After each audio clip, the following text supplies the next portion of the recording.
forging ahead with your first company or the CEO of a well-established corporation, Bank of Marin's local bankers will work side by side with you to help you reach your financial goals. Bank of Marin, the official financial institution of the Sonoma Stompers. Cresco Rents. What you need, when you need it. And we show you how to use it. It's simple. You choose it, you use it. We have the right tool for every job. Never buy it, never store it.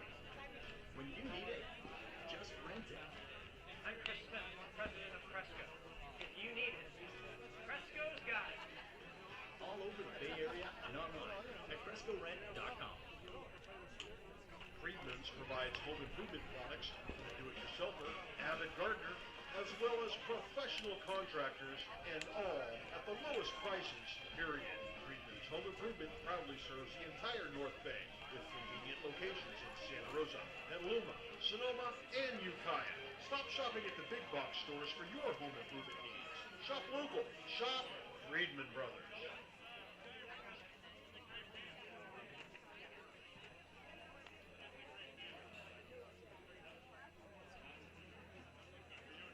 Baseball. This is what baseball's all about. Sonoma has a team who plays old-time baseball. Oh, I love watching the game. I am a Sonoma Stompers faithful. This is what Stomper baseball is all about. Stompers? I'm telling you, I'm a Stompers faithful. The family, the friends, the food, the fun, it's all baseball. And this is how baseball should be done. Stompers. Go Stompers. Go Sonoma!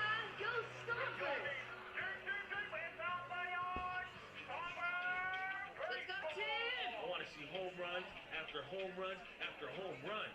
I want to be a winner. Sonoma, baseball, family, friends, that's what brings it all together. Stompers? I'm telling you, I'm a Stompers faithful. This is how baseball should be done. Sonoma, baseball, family, friends, that's what brings it all together. Good evening, baseball fans. On behalf of the entire Stompers staff, welcome to Arnold Field in historic Sonoma, California, for tonight's California Collegiate League contestants featuring our guests, the Petaluma Leghorns, and your Sonoma Stompers. My name is Kareen, and tonight I will be the stadium voice of the Sonoma Stompers. Hey fans, if you want to take part in any of our Stomper interactive games happening between innings of today's contest, just find Hey Trey. You might be the star of the game. Interested in Stompers gear? You can purchase Stompers t-shirts and hats at the Stomper souvenir stand located behind the Stompers dugout. Short on cash? No problem. Credit cards are accepted at all locations. While attending tonight's event, I'd like to remind all spectators to please be aware that baseballs, bats, and any other objects may fly into the spectator area. This can be very dangerous and can cause serious injury. Please be alert at all times when you're in the spectator area. Please inform children in your care of these risks. I'd also like to remind everyone to visit the left field line concession stand for Gourmet Ballpark Fare, presented by Jacob's Restaurant. Wood-fired pizza, Chicago dogs, fish and chips, and more.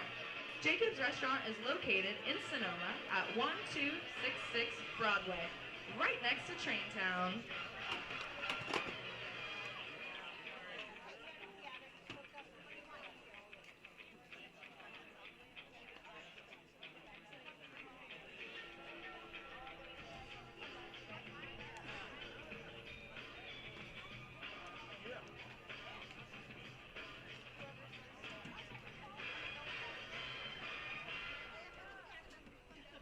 It's time to meet today's home run hero, brought to you by Jason Poulter from Valley of the Moon, Florida. And he lifts one high and deep to left, and this one is way off the vineyard.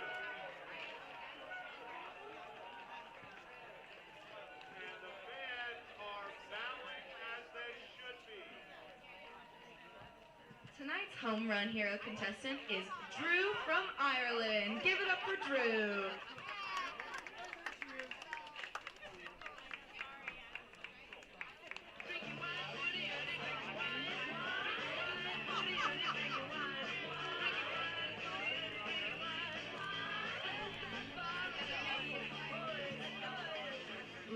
and gentlemen, you need to be listening for that song. When you hear that song, it means that our California Wine Tour's Wine Whiffer is coming up to the plate. Our wine whiffer today is Nico Antonini. If he strikes out, all wines are $1 off for the remainder of the inning. Go to www.californiawinetours.com to book your next wine tasting adventure.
Starting lineup for the Petaluma Leghorns.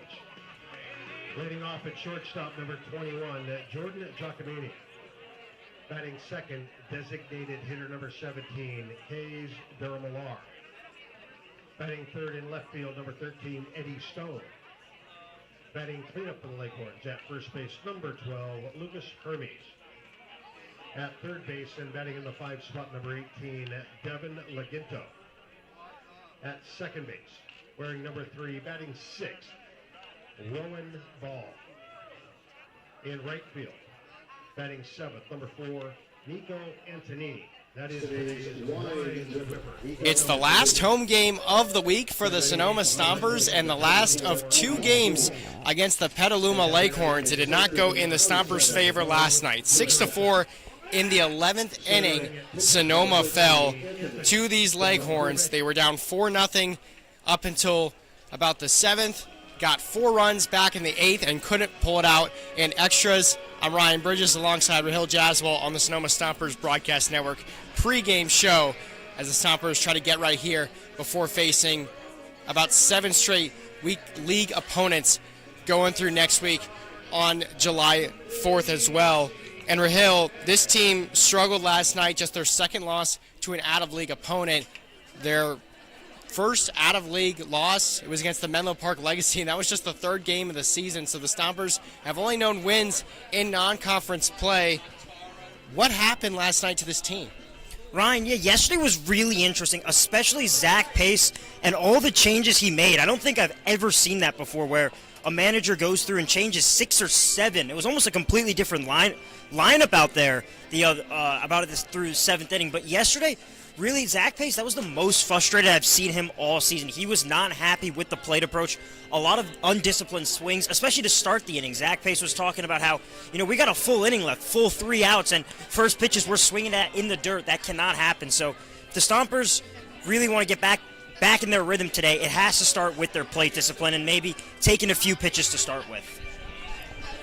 Yeah, obviously Zach Pace makes 7 changes through the batting order, and it started about the 5th inning. The Stompers were only down about 2-0 to that point, but he got incredibly frustrated, had some good consistency with his pitching. Tyler Looney went 4 innings, gave up 2 runs, but Brady Carvalho came in. It was doing okay. But he was also really fast to pull the trigger. Wyatt Rowland got into a few shaky, situations, had the bases loaded, with 2 outs, and Zach Pace with a very short leash. He just said he was done. Normally in an out-of-league game, he doesn't normally say that. But when looking at today, Rahil, what does this team have to do to get back on track? Obviously, this game extremely important. They're about to play 7 straight in the league. A non-league game is supposed to be easier for them, especially when judging by the records.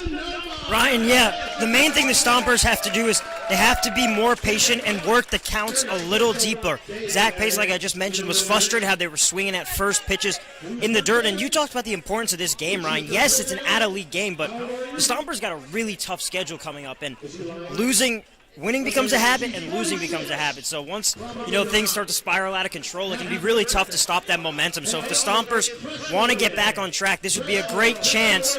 A couple of guys who normally play in CCL play are in the lineup today. Great chance for them to pick up some momentum as they go take on the Legend tomorrow. Yeah, for the Stompers, it's today out of league against the Petaluma Leghorns.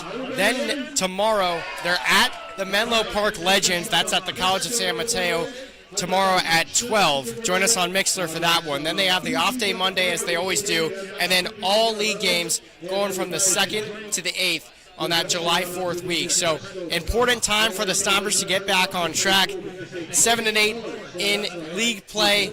6-2 in out-of-league play. They're looking to extend that 6-2 to 7-2 today against these Leghorns. Make it 1-1 on the series. Thank you so much for joining us on the Sonoma Stompers pregame show. It's Cresco night here at Arnold Field.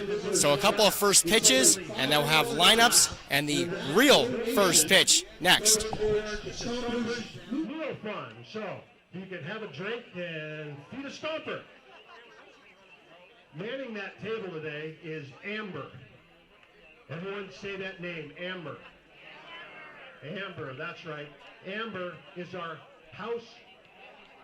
team parent coordinator. So if you think that you might want to be a host family and host one of the players that we have here in Sonoma for this year or next year, talk to Amber about doing that.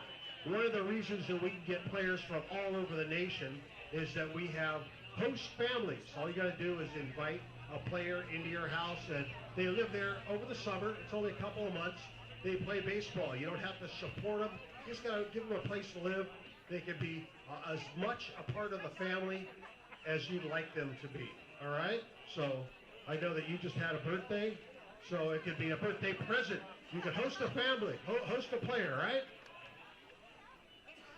So in honor of Cresco Day, we've got Jeremiah Cook here, and Jeremiah is going to throw out the first pitch. So Jeremiah, why don't you head on out? Everybody, big round of applause for Jeremiah. Is he going to go all the way to the top? All right, he's going from the top. This could be trouble. Wow. Was that a strike? Yeah, umpire says that's a strike. And they're always right. That's why umpires never strike out. They're always right. All right, let's meet today's starting lineup for your Sonoma Stompers.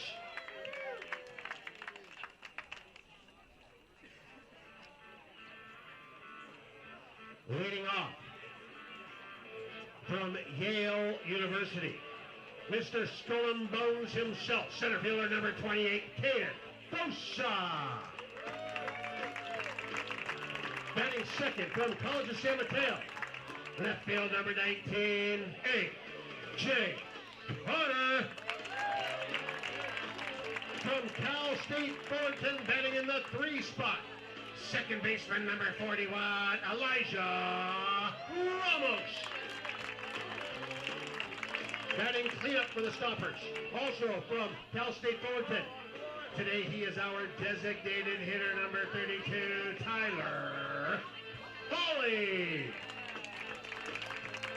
From College of San Mateo, batting 5th, first baseman number 8, Luke Rossi. Playing right field, batting 6th from Modesto Junior College, number 7, Paul Contreras. from Santa Clara University, batting in the 7th spot. Third baseman number 40, Jack Lazard. Our local boy, batting 8 from San Jose Junior College. He's playing shortstop number 5, Nick Sebastiani. Batting 9th from Azusa Pacific, catcher number 25, Justice Prince. And starting at pitcher for your Sonoma Stompers, from San Jose Junior College, number 23, Evan Sandoval.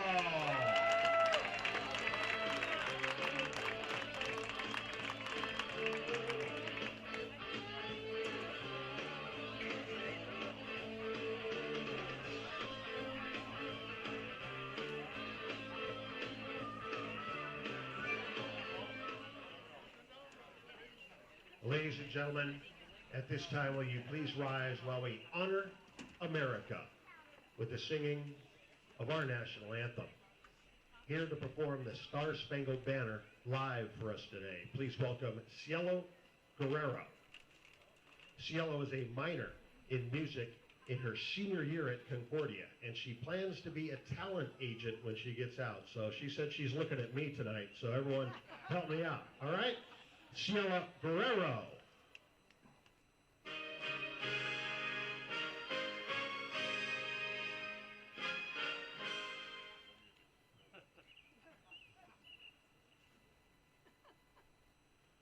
Oh, say, can you see by the dawn's early light what so proudly we hailed at the twilight's last gleaming, whose broad stripes and bright stars through the perilous fight, what so proudly we hailed at the twilight's last gleaming.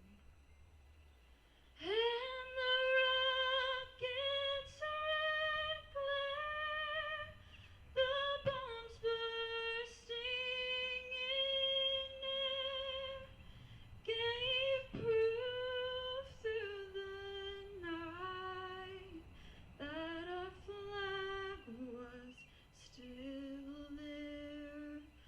Oh, say does that star-spangled banner yet wave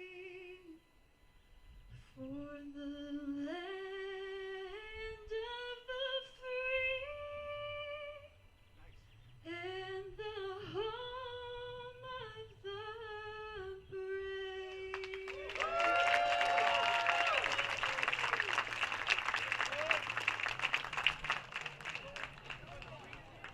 Fantastic. Cielo Guerrero, everybody. Big round of applause.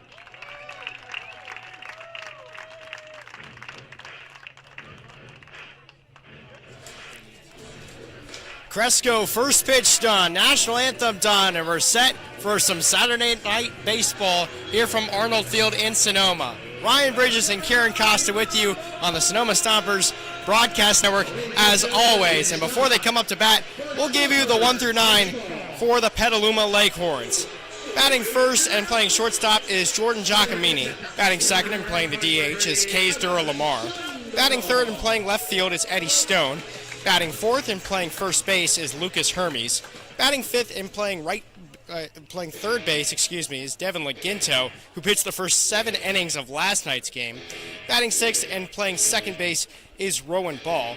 Batting seventh is the right fielder Nico Antonini. Batting eighth is Augie Cunyo, who's doing the catching. And in the 9 hole, it's the center fielder Bo Jurasek. They'll face off against Evan Sandoval, the righty, a sophomore out of Santa Rosa Junior College. He's from the area as well. In 4 innings this summer, he's given up 3 hits, 2 walks, and 4 strikeouts with no runs allowed. Sitting at 6'1", 170 on the bump. The Stompers looking to avenge a 6-4 loss in extra innings last night to these Leghorns. They trailed 4-0, put up 4 runs in the 8th, and then surrendered 2 more in the 11th. And Kieran, what do the Stompers got to do better tonight to bounce back? Ryan, they just have to try and replicate that 8th inning a little bit. It was the first time in a while we saw multiple hits with runners in scoring position. Even after the Hawley home run, they get another guy on base. In this league, the pitcher's command won't be perfect. Get the line going and get your guys chances with runners on base. And if they do that tonight, you mentioned it in the pregame, Ryan, this is to get you right for the biggest week of the season coming up. 7 consecutive league games starting tomorrow. Yeah, the Stompers missed a lot of chances offensively. One example, 4th inning last night had the bases loaded. Jack Scarry flew out, Paul Contreras or Justice Brinson struck out. So haven't been able to score with runners in scoring position. It's been a problem, but we're about set for some Saturday Night Baseball. Thank you so much for joining us as always. We'll get to the defensive alignment for the Sonoma Stompers in a second. But Sandoval set on the bump, and his first pitch to Jordan Giacomini misses inside, ball 1. Paul Remedios calling the balls and strikes behind the plate tonight. Sandoval set, 1-0 pitch. This one misses inside once again, and Giacomini has to duck out of the way. Giacomini out of Santa Rosa Junior College. Hit .250, had 2 RBIs in his 24 season. 2-0 pitch popped up in the infield. First baseman Rossi underneath it, and with the Sonoma defense making a play, we'll give you the alignment that manager Zach Pace has sent out tonight. It's A.J. Carter in left, Caden Dosa in center, and Paul Contreras in right. That's the outfield. And from third to first in the infield, it's Jack Lazark, Nick Sebastiani, Elijah Ramos, and Luke Rossi, who just made that catch, is at first base, and the battery mate for Evan Sandoval is Justice Brinson. First pitch to Kays Dura-Lamar, misses upstairs, ball 1.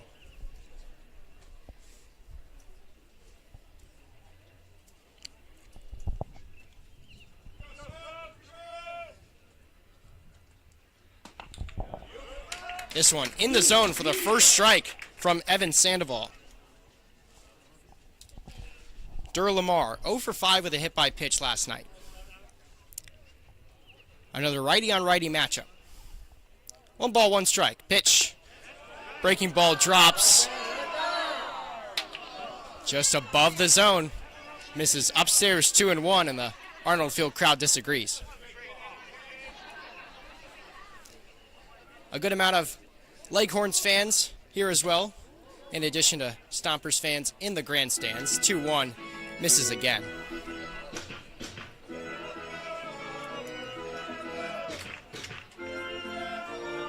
Sandoval, his first start on the mound,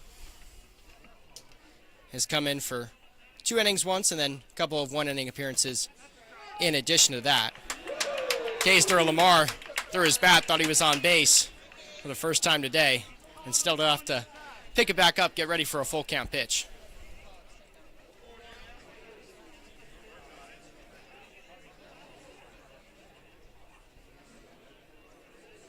Three balls and 2 strikes. High leg kick and pitch from Sandoval. It's a swing and a miss, strike 3 from Dura-Lamar. The first punch out for Evan Sandoval. There's 2 gone. Dura-Lamar had been very disciplined that entire at-bat, but Sandoval finally on the payoff pitch gets him to expand the zone. Goes with the high fastball. Dura-Lamar goes fishing. That's a good piece of pitching. Stompers pitching.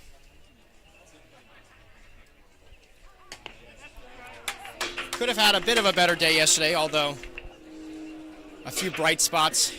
Riley Phelan had a couple of really nice innings. Brady Carvalho came in, had one good inning himself, and the 0-1 fouled back to the net. by the left fielder Eddie Stone. Stone 0 for 3 with 2 walks last night.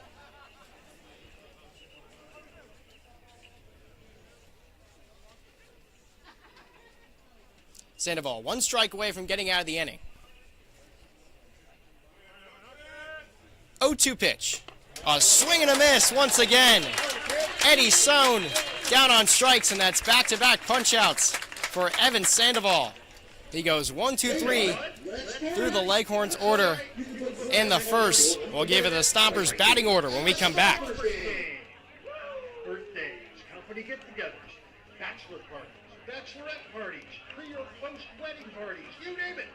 For reservations and information on how you can book a group event in the beer garden, in the left field oasis, or a new group area, the Champagne Club, call our fan shop at 707-938-7277 or email info@stompersbaseball.com.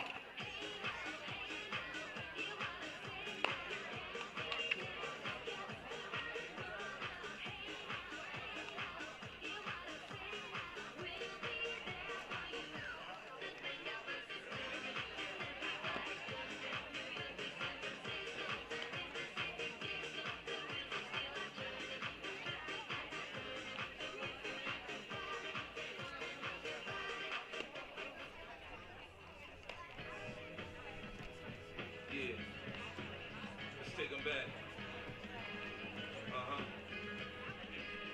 Coming up, I was confused. My mommy kissing the girl. Confusion occurs coming up in the cold world. Daddy ain't around, probably out committing felonies.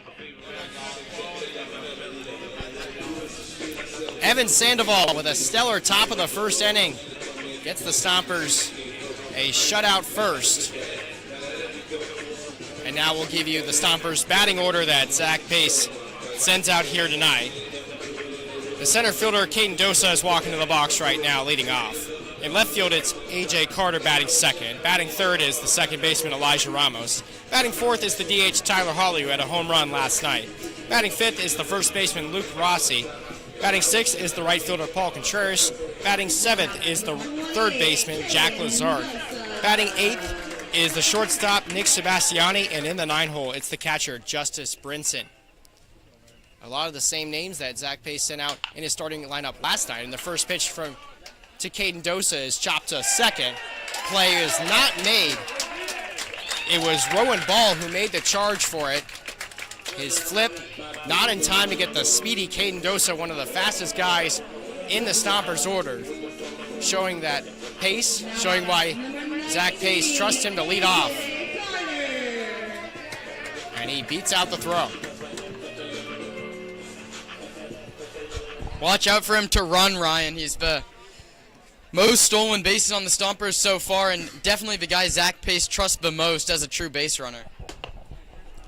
The first lefty in the Sonoma order, A.J. Carter in the box. Takes a ball on the outside.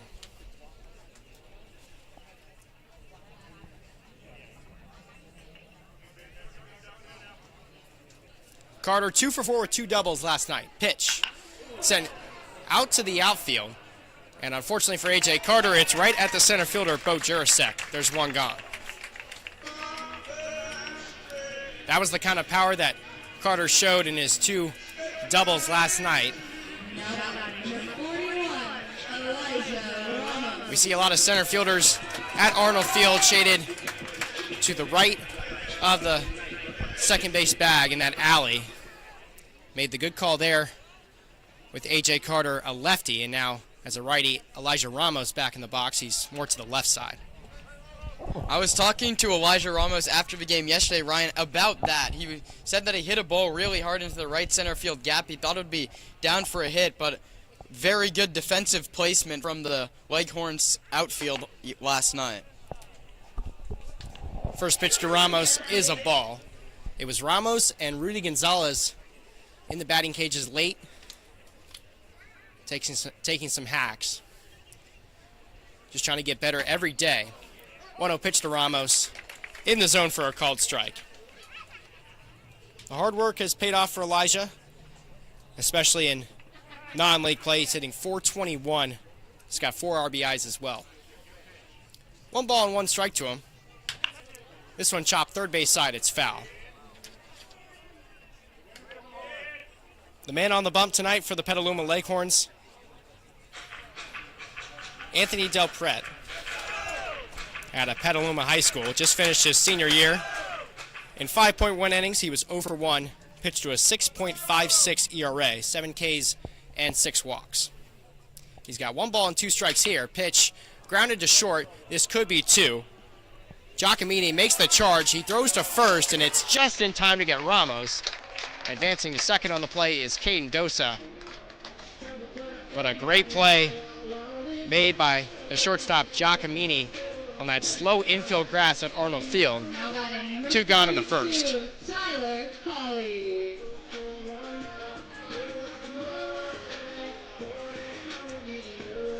Tyler Hawley struck fear in Petaluma Leghorns fans. 4-2 ball game. A runner on. Hawley sent a ball over the left field fence out of here at 380 feet. He sends this one to the left side once again, and it's a great catch by Devin Leginto, the starter for the Leghorns last night, and the first inning is over.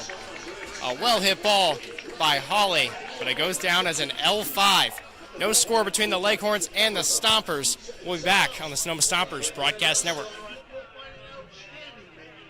the best Mediterranean-style offerings in town. Seafood linguine, chicken piccata, ravioli, risotto, pizza, and so much more. Don't forget to try their desserts.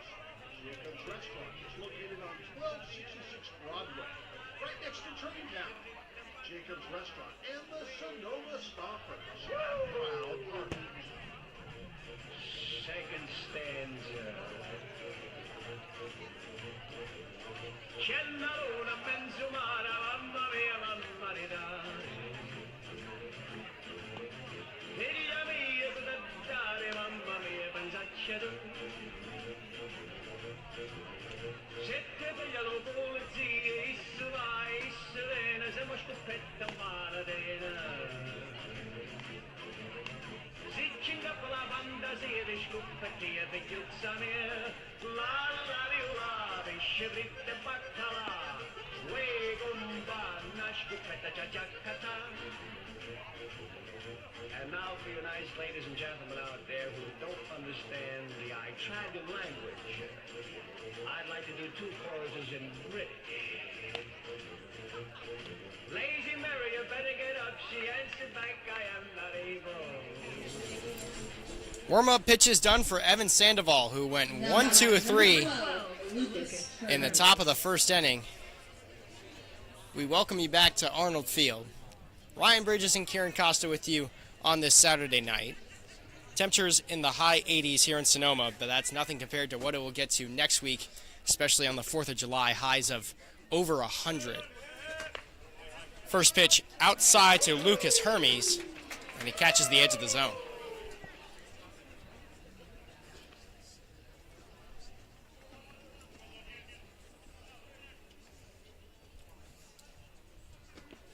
Pitch to Hermes, just a little too low for ball 1. Hermes 2 for 6, 2 singles, 2 strikeouts, 2 groundouts yesterday.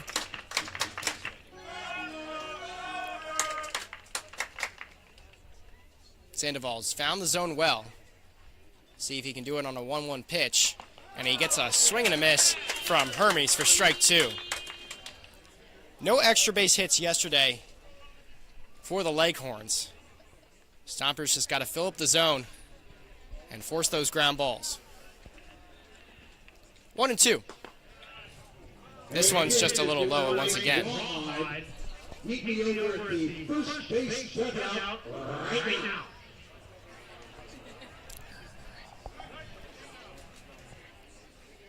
Sandoval set once again.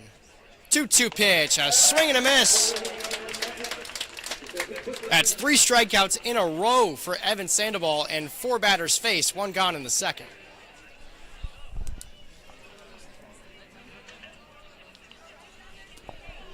They're all down on swings. This was the kind of outing that Devin Leginto had yesterday.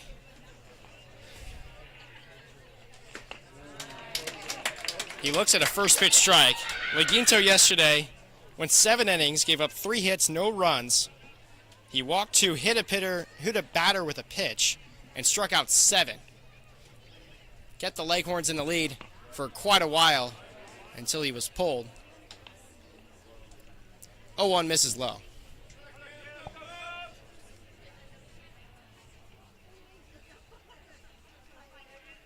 Sandoval from the stretch, 1-1. Breaking ball drops below the bat of Leguinto, who swung and missed.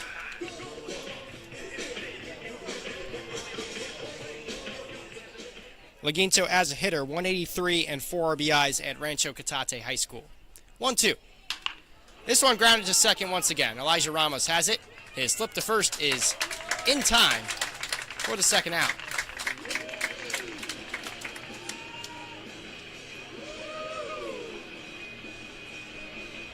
It's time for the Rawhide race in 1 out. Meet me at first base. Now batting number 3, Rowan Ball.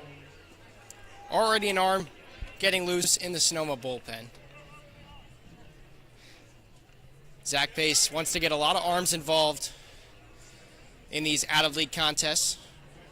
Get as many players playing time. First pitch to Rowan Ball is a strike on the bottom half. Sandoval set once again, 0-1. It's a swing and a miss. Sandoval's not messing around today. He's using his fastball and these challenging hitters. He's just putting it in the zone and daring them to hit it, and through 5 hitters, they can't touch it. 0-2 pitch. This one's in the zone. Ring him up. How about 6 batters faced and 4 strikeouts for Evan Sandoval? 6 up and 6 down. An incredible outing from the righty, a sophomore out of Santa Rosa Junior College just up the road. Middle of the second, and while the Rawhide race commences here at Arnold Field, we'll step aside on the Sonoma Stompers Broadcast Network. All right, all of our kids are lined up. We're going to be racing Rawhide. Rawhide's been working out. He's got his muscles going. He's been at Park Point Lodge, and he's ready to go. On your mark, get set, go! And they're off. Rawhide is fantastic. Blazing speed right out of the bucket. Kids are coming fast, though. Rawhide's going to pick it up. Pick up speed, Rawhide. Rawhide, what happened there? It's race home. It's a race to home. It's a race to home, Rawhide. Wow, Rawhide. It wasn't a race to third. We were doing sprints to third. The race is all the way home. Oh, Rawhide. We'll get better at it. That's the Rawhide race brought to us by Pets Lifeline.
What did you say he is?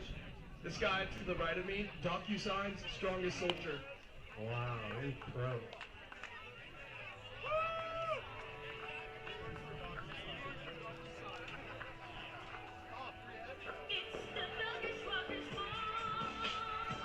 Now batting. The Sonoma Stompers offense looking to get going. They had no runs through 7 last night. Hoping they can heat up early and put away the Petaluma Leghorns at a 4-game winning streak in out-of-league play heading into last night, which was snapped 6-4 in extras. First pitch to Luke Rossi. Breaking ball drops in the zone, called strike. Rossi 1 for 2 with a double. Was taken out by Zach Pace in the 5th. This one's grounded to second.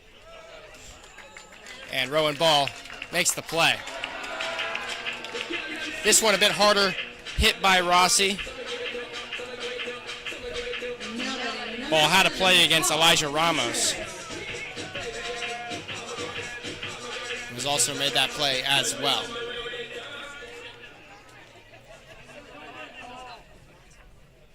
Paul Contreras up to the dish. First pitch from Prete, sent out down the left field line. Left fielder Stone ranging over towards the chalk, and he makes the catch for the second out. Quickly 2 gone for Sonoma, and the great Petaluma Leghorns pitching continues. Number 40, Jack Lazar.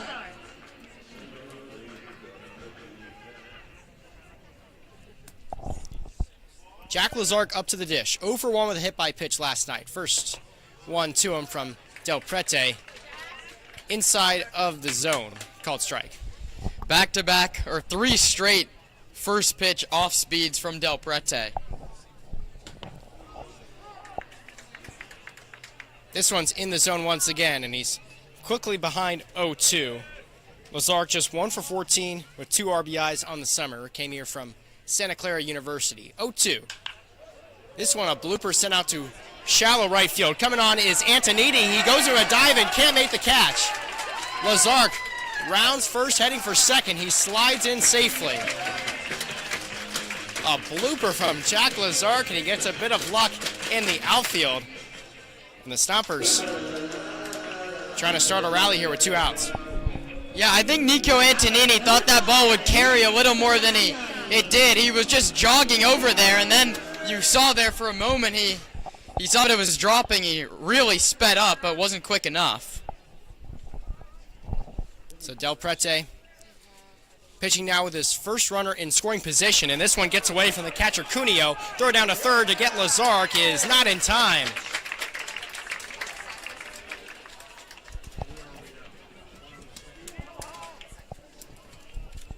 We'll call it a pass ball on the catcher Augie Cuneo behind the dish.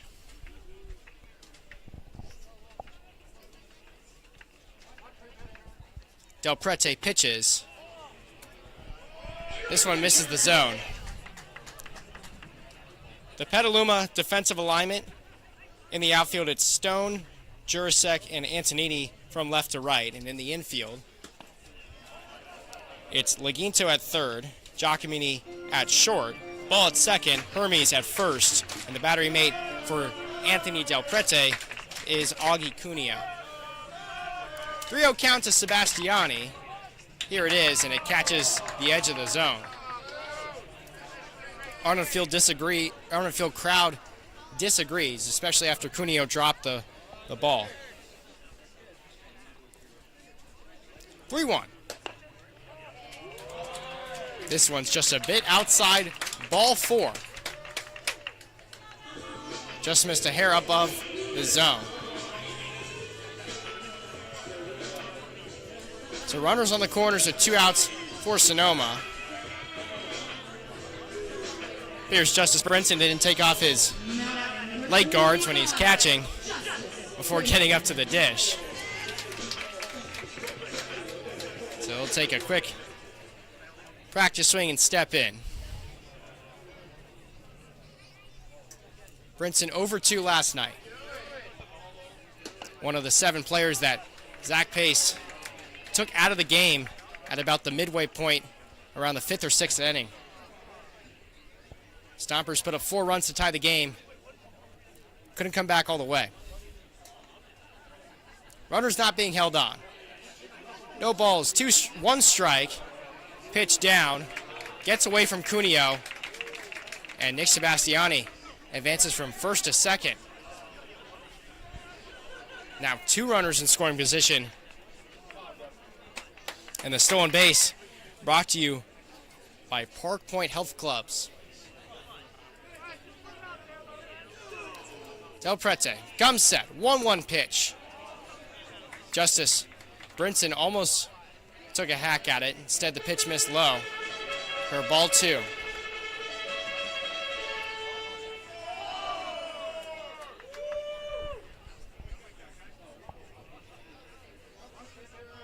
Del Prete from the windup, 2-1.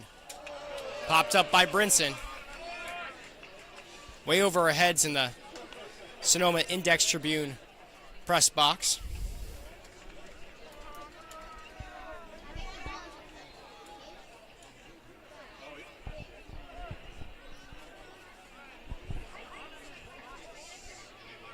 Two balls, 2 strikes. Runners second and third with 2 outs. This one grounded up the middle. The shortstop, Giacomini, has it. He goes to first, and it's in time for the last out. So the Leghorns narrowly escape. The Stompers continue to struggle with runners in scoring position. They leave 2 on the base bags that time. No score through 2 at Arnold Field. And for the 3rd through 7th innings, Kieran Costa has you on play-by-play when we return. For over 40 years, we encourage you to witness our wine journey and check out our selection of boutique offerings at RichieVineyards.com. The Stompers are proud to have Adams Chiropractic as our official chiropractor. Keeping our players healthy and in the lineup is our #1 priority. And Adams Chiropractic is right there every step of the way. Thanks to Dr. Lawrence Adams.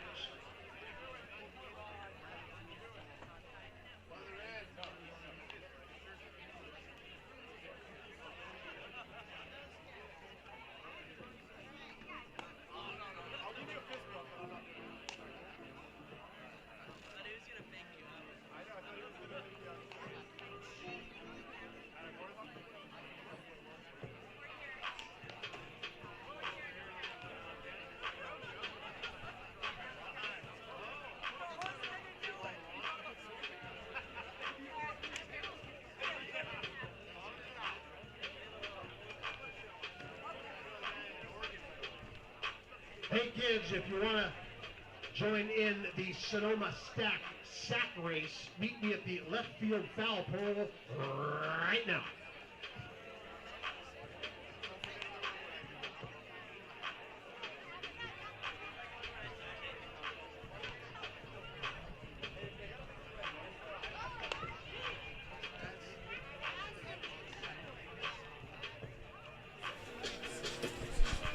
Top of the 3rd inning here at Arnold Field in Sonoma. We're scoreless between the Stompers and the Leghorns. Evan Sandoval out for his 3rd inning of work.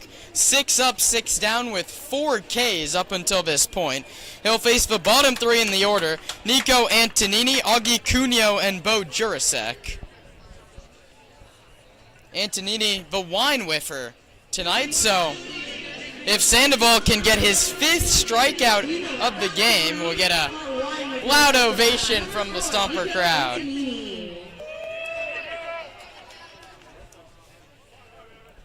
Sandoval to the plate. He misses low and away. A fastball at 85 miles an hour. Sandoval's 4th appearance of the season, his first start. No earned runs now in 6 innings pitched.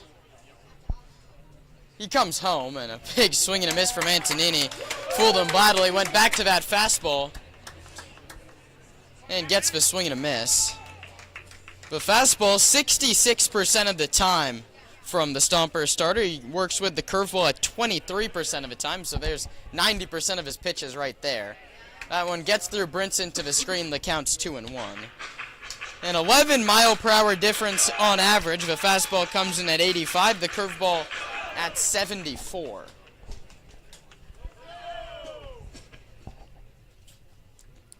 The 2-1 is sent out towards center. Dosa started back, but now comes on and makes the catch chest high. 1 down in the 3rd.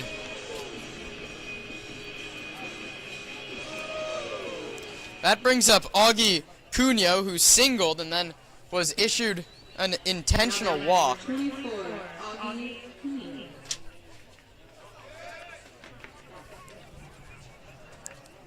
Zach Pace issued the intentional walk in the 11th yesterday.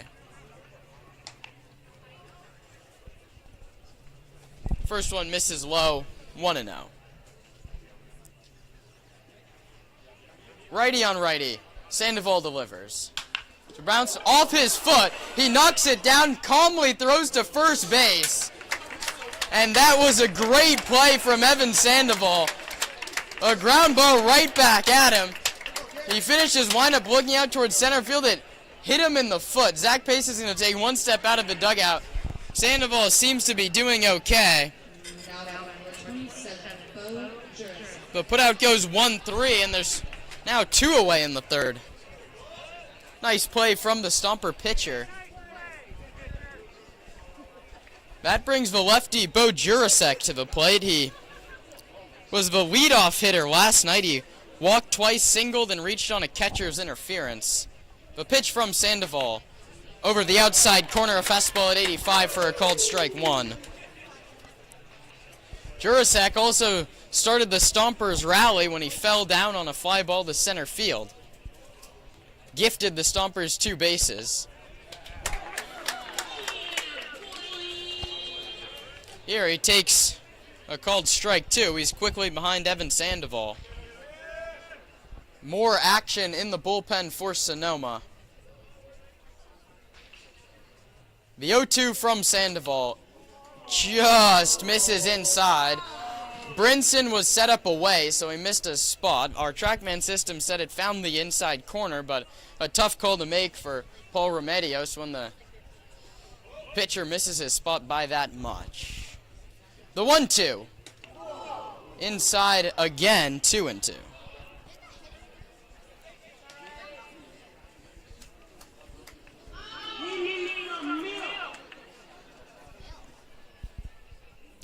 Two balls, 2 strikes, 2 outs, top of the third inning.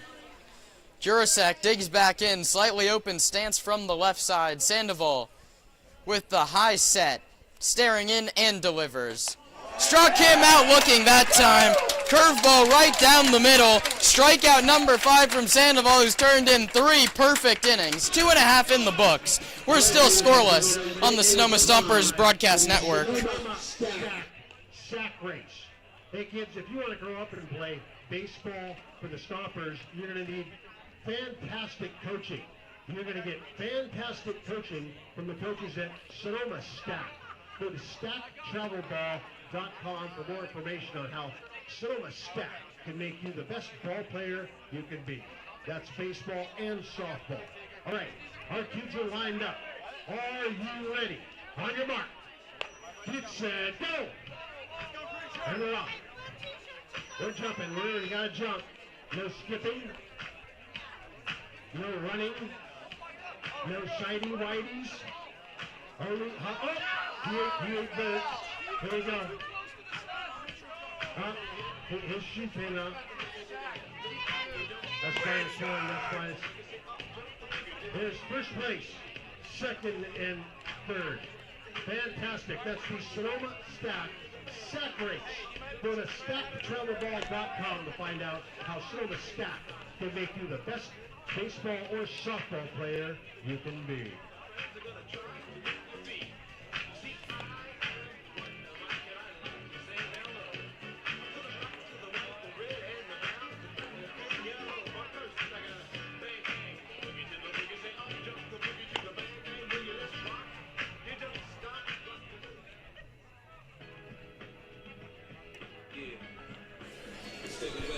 The top of the lineup due up for Sonoma here in the third. Dosa, Carter, and Ramos. The Yale center fielder in his first at-bat hit a ground ball to the second baseman. Looked like a routine play, but he just beat it out. Looks to get on base yet again. The first pitch is a called strike 1 over the outside corner.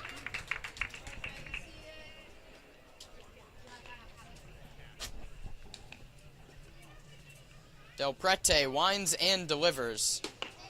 Called strike yet again. Dosa behind 0-2 and yet to take the bat off his shoulder.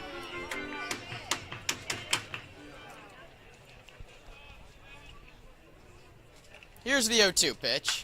Dosa pops it up towards left. Stone, the left fielder, going back, still going back, and now he makes the catch about 3 steps shy of the track.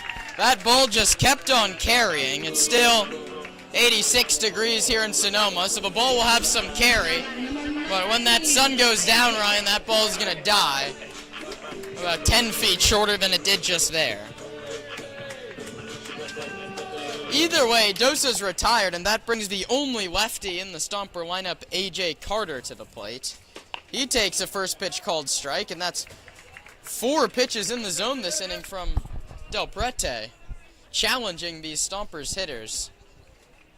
His 0-1, outside 1-1.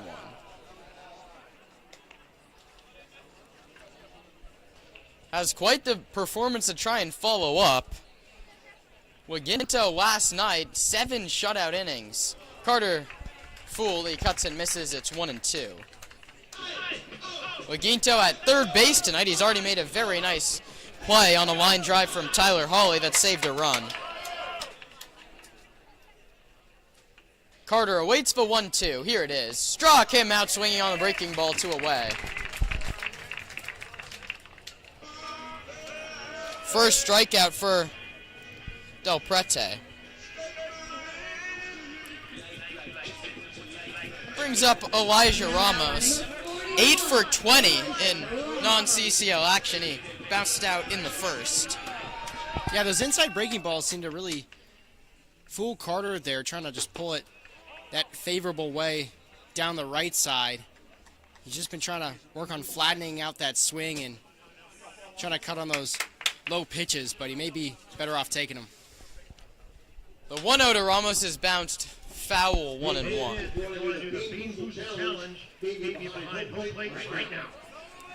Tyler Hawley out on deck, who homered to tie the ball game in the bottom of the 8th last night and hit a hard line drive that was nabbed by Waginto in the first. Ramos pops it up very weakly, Bermuda Triangle on right center, and no one's going to get it.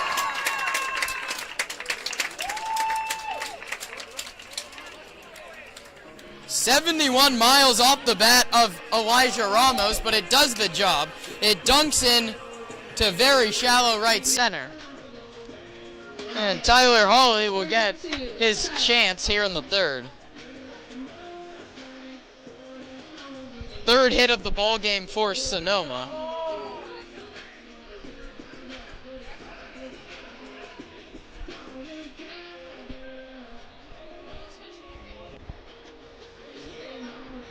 Hawley was at third base last night. He's tasked with the DH duties today. He did make that throwing error in the 11th. Here he takes a curveball that misses inside 1-0. A front door curve to the righty. Almost hit him in the front hip, but almost came back and clipped the zone. So Hawley ahead in the count to Del Prete. That's a cue shot to right. Antonini's not going to get that one. It's going to dunk in down the line.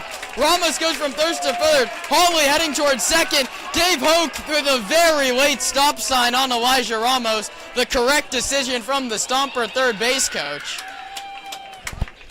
Yeah, Ramos probably was 2 feet off that third base bag, had all of his momentum going, but Hoke positioned himself so he can put up that last second stop sign. He let Ramos go any further. He would have had to send him home with all of his momentum, but it was cut off in the infield about the time that Ramos got to third, so a correct decision.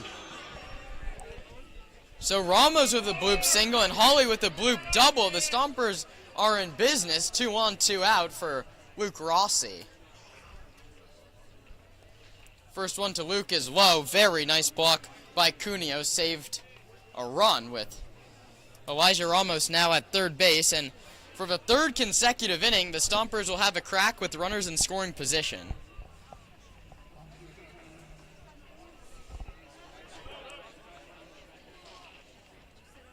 That one misses high. Now it's 2-0. And obviously the announcer jinx is always involved. Kieran had a great one last night about Tyler Hawley, who after he remarked on his home run, hit a blast over the left field fence. There's nothing they can do with Tyler Hawley right now. He has that double right there. He had a great hit off the bat in the first. It was just lined right to the third baseman. That wasn't an announcer's jinx, Ryan. I knew Tyler Hawley was going to put that ball over the wall. Lots of research is what went into that one. But if you had said it out loud that you knew it was going to go over, then it would have been caught. That's just the way it works. That's true. That home run was 100 miles an hour and 380 feet. The last one was a fastball in on the hands of it, dunked in down the right field line. The 3 out of Rossi's outside ball 4. Anthony Del Prete wants no piece of Luke Rossi, a 4-pitch walk, and that loads up the bases for the ever-powerful Paul Contreras.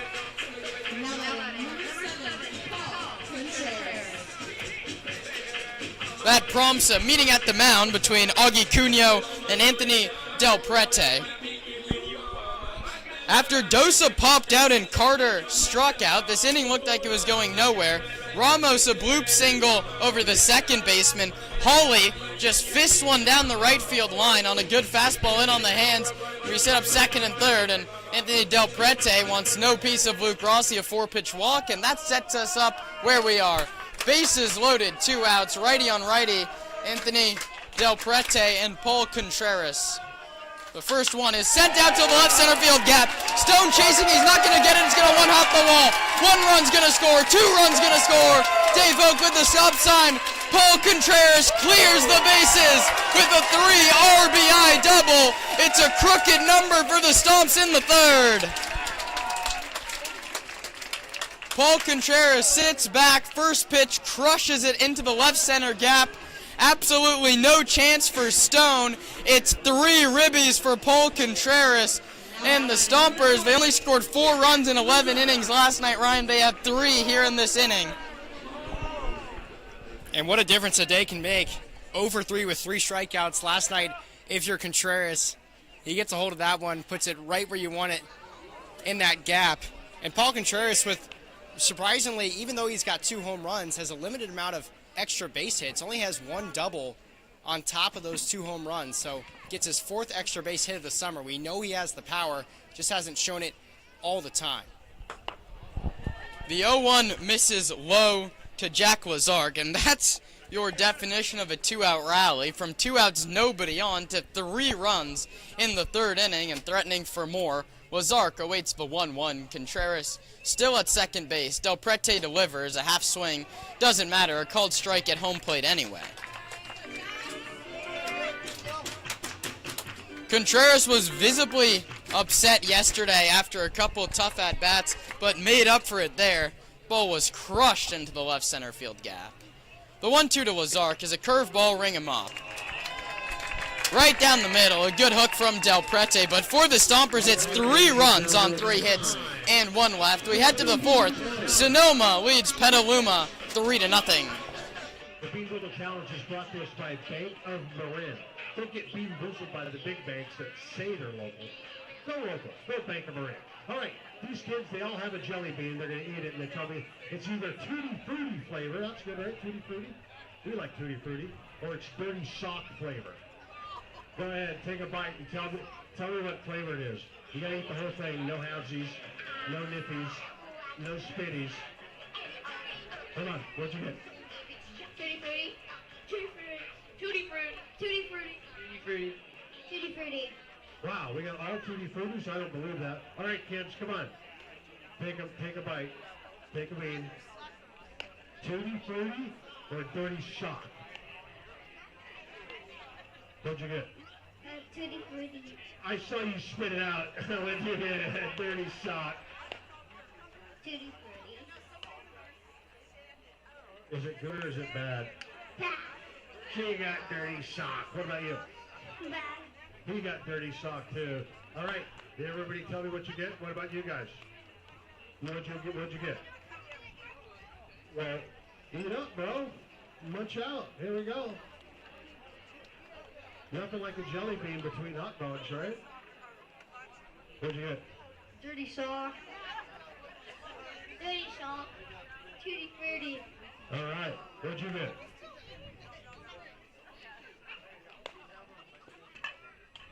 Tutti Frutti. All right, so it's about 8 Tutti Fruttis and 5 Dirty Socks. It's about even. That's the Bean Boozled Challenge brought to us by Bank of Marin. Don't get bean boozled by the big banks. Stick local. Bank of Marin. Evan Sandoval comes out for his 4th inning. This would match all of his previous innings the entire season. It was 4 innings in 3 appearances, but Zach Pace riding the hot hand. Sandoval yet to give up a base runner as we head to the 4th. We'll see how he does the second time through against Jordan Giacomini. Fastball misses low, 1-0. A righty up and stretching for Sonoma. Tossing the weighted ball around the Stomper bullpen down the right field line. 1-0 misses, it's 2-0. Kieran Costa, Ryan Bridges on a beautiful Saturday evening here from Arnold Field. Top of the 4th inning, the Stompers lead it 3-0. That one sent up towards center and deep. Doza tracking back, but now he settles under it and makes the catch.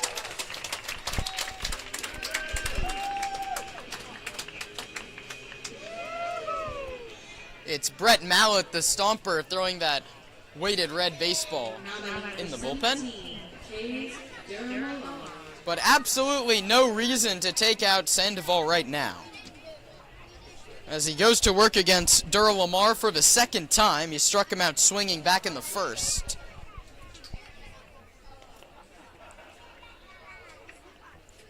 The 0-1. Or beg your pardon. The first pitch is in there for a called strike, 0-1.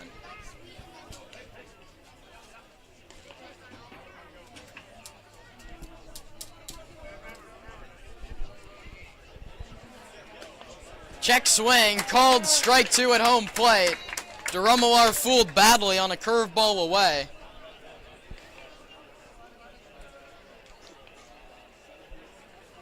The 0-2 coming from Sandoval to Durumillar. Brinson sets up outside. The 0-2 pitch. Outside corner, ring him up. Strikeout number 6 for Evan Sandoval, who's pitching an absolute gem here in the 4th inning.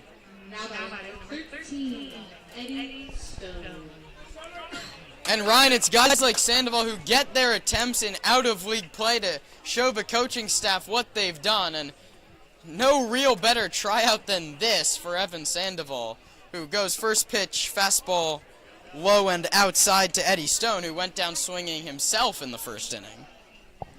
Yeah, and Sandoval's a guy who's been here in Sonoma for quite a while, hasn't had this lengthy of a start, his first start of the whole summer, so he's been working well so far, trying to give Zach Pace a reason to put him in the lineup more. It's also a big adjustment, though, for the hitters. You think about all these kids, all in high school, they're facing velocities that are way lower than what Sandoval's throwing, and we've seen some Stomper pitchers really take advantage of it. Eddie Stone, who walked twice yesterday, is now ahead in the count 2-0. Sandoval to the plate, big swing and a miss, 2-1.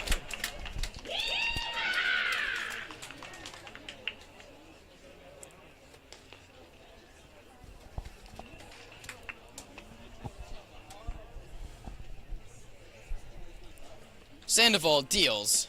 Another swing and a miss, this time with the breaking ball. It's 2-2.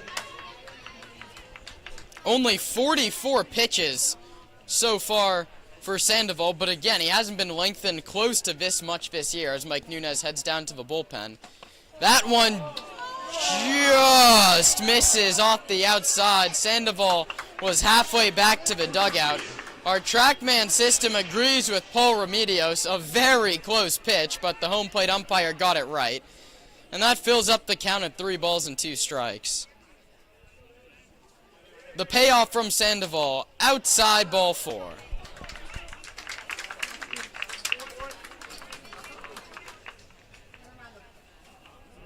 No perfect game this evening at Arnold Field, as he gets 2 outs in the 4th inning. The first base runner, a walk to Eddie Stone, and that brings up Lucas Hermes, the left-handed hitting first baseman.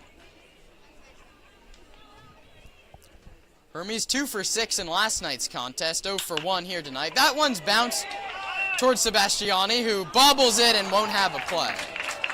A Stompers defense that made 5 errors yesterday, Ryan, make their first one today, and all of a sudden the tying run's coming to the plate. And there's first and second with 2 men out.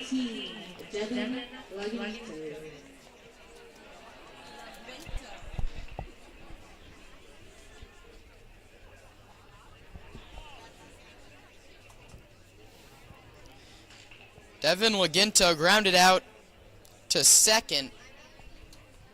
His first trip against Sandoval. We'll see what he can do here with the runners at first and second and 2 outs. Sandoval pitches outside 1-0. Brett Mallett now throwing in earnest in the Sonoma bullpen.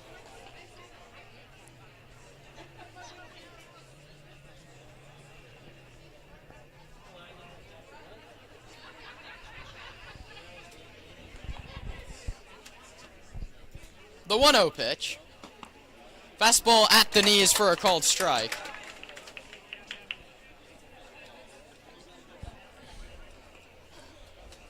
Laginto, clearly a two-way guy, put on one of the better pitching performances we've seen all year here at Arnold Field. The 0-1 is outside. And the count's 2-1. Giacomini popped out, Duromar struck out, Stone walked, and Hermes reached on an E6.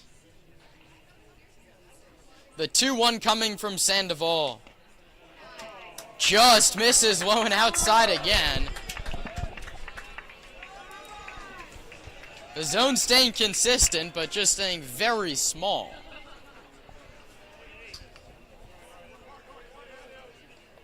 Sandoval, one more wide one, loads the bases with the high set and the pitch.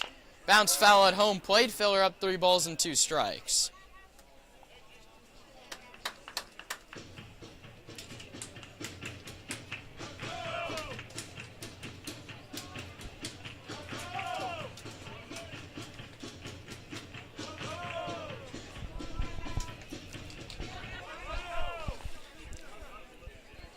So the carousel will start on the 3-2 with 2 outs. Stone from second, Hermes from first. Sandoval checks the runners, checks again. Now kicks and deals. Sent out towards left. Carter drifting back and makes the catch. The side is retired. No runs on no hits and 2 left. It'll be Sebastiani, Brinson, and Dosa when we come back. 3-0 Stompers on the Sonoma Stompers Broadcast Network. Right now, margaritas on the fly. Flybird margaritas. All you need is a whole bottle of Flybird margaritas, a glass, and some ice, and you've got Margaritaville. All right, our 2 victims are right here. Are you guys ready? All right, on your mark, get set, go! And they're off. Wow, okay, looks like the big boy, the big blue ball, has got it going on. All right, we have some payback. On your mark, get set, go! Wow, we got a header. Oh, and he's cheating. All right, we got time for one more. Get your butt in there. Move it back. Back. The Margarita Mashup brought to us by Flybird Margaritas. On your mark. Get set. Mash it up. Oh, he's going back for more. All right. Into the fence. Oh, that's the Flybird Margarita Mashup, everybody. Big margarita. Cup and ice. You got a margarita.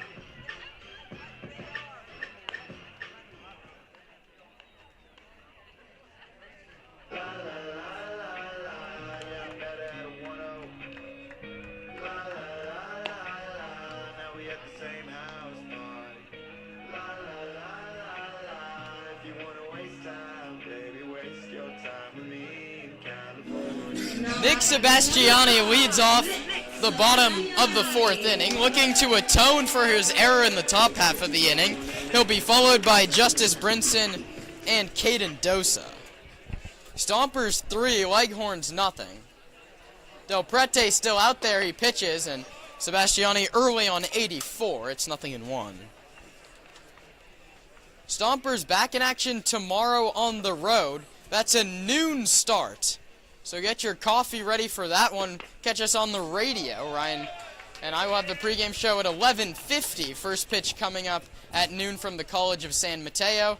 And then Monday off before a very busy week of baseball back at Arnold Field. A 0-2 curveball gets away from Del Prete and hits Sebastiani. He'll head to first base. The leadoff man aboard for the Stomps. Kieran, I know you have a lot of caffeine, unlike me, but do you need coffee at noon? That's embarrassing. It's the earliest start of the year is what I was alluding to, Ryan. That's all I was trying to allude to. There's no need to break down how much caffeine, too much caffeine I drink. That seems like more of an off-the-air conversation, and an on-the-field conversation is about to be had at the mound as the whole Petaluma infield is going to join Del Prete, Cuneo, and Spencer Finkbonner. There was no one up in the bullpen, Ryan, so you'd have to think this is just to settle him down. He gets ahead 0-2 and loses the curveball. But I'm always very interested. I try and talk to Mike Nunez about it.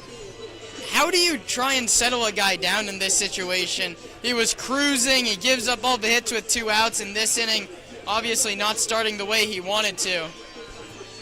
It has to be a tough conversation, especially a young guy like this in Del Prete playing sophomores, sometimes even juniors in college.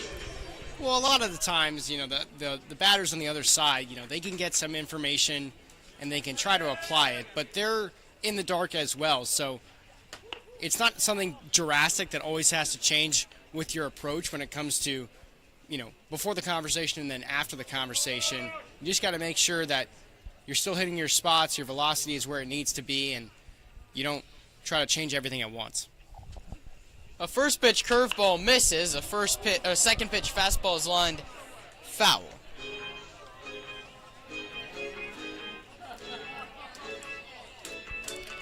Five of the last 6 Stompers have reached base, dating back to the 3rd inning. Sebastiani leads away from first. He was hit by a pitch. Brinson awaits the 1-1. A curveball clips the top of the zone, and it's 1-2. The Stomper catcher grounded out to the shortstop in his first at-bat. The top of the order, and Caden Dosa waits on deck.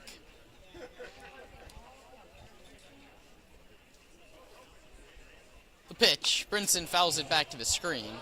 And it's going to drop untouched. Here on the Arnold Field grandstand. It looked like that one was right in the middle, landed on the step, so no one had a chance to make the play. 1 ball and 2 strikes either way to Brinson. The pitch.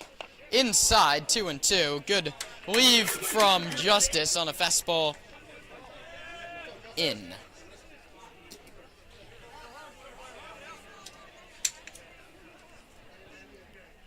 Nick Sebastiani, a short leadoff first, being held on by Lucas Hermes. The pitch is high, 3-2. A good battle from Brinson. He's worked the count full and could get runners at first and second and really set up the top of this Sonoma order.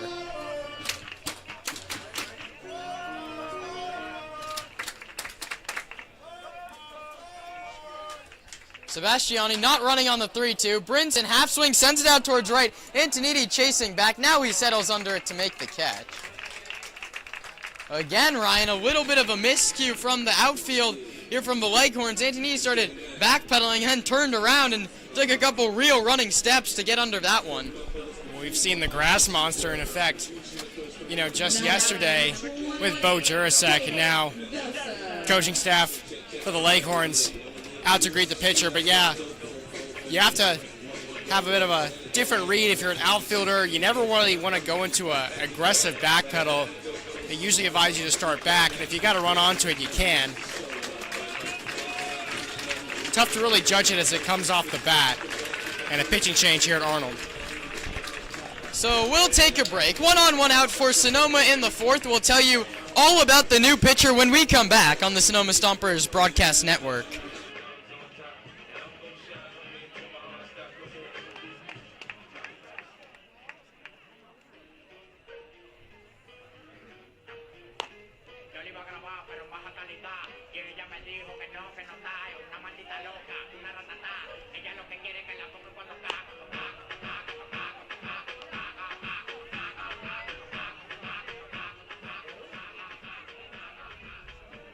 And now pitching number 20, Cade Spomer.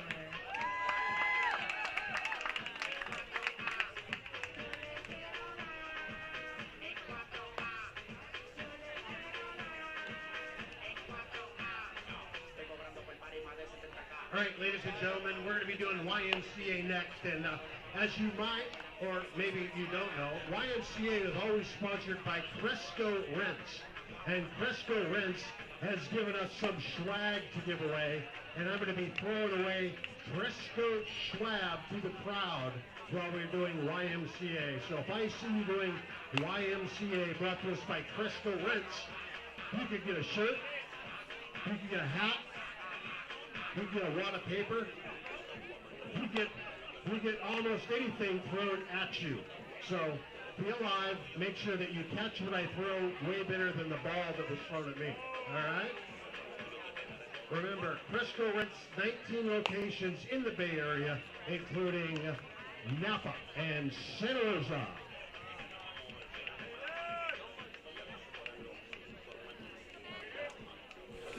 Cade Spomer, the new pitcher for the Leghorns. He relieves Anthony Del Prete, who will exit with Nick Sebastiani, his runner, still at first base. In his senior year, in 67 1/3 innings, he pitched to a 1.35 earned run average. 14 appearances, he went 7-2. He struck out 64 and walked just 20. His first pitch misses 1-0. Dosa lines this one down the right field line, hooking foul. A soft line drive by Dosa goes foul, and the count's 1-1. So Spomer will pitch a 1-1 to the leadoff hitter Dosa, who's singled in the first and popped out in the third. And those can be really frustrating. Elijah Ramos had the chance to win the game last night. A righty hitter pulled one down the left field line. It just went foul. That's just really hard to step back in the box knowing you were so close. Dosa steps back in now, awaits the 1-1, and that one misses inside.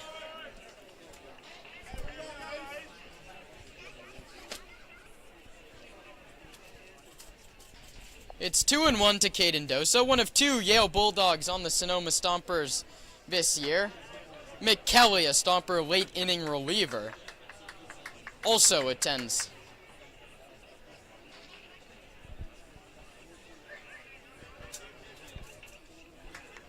The 2-1, Sebastiani bluffs, doesn't go. Dosa half swing fly ball to deep right field.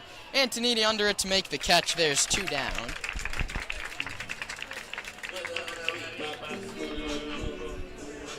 Spomer trying to strand the inherited runner.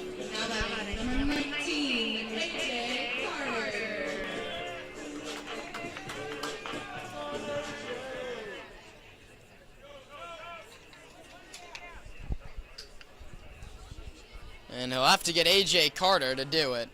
Carter takes a fastball inside.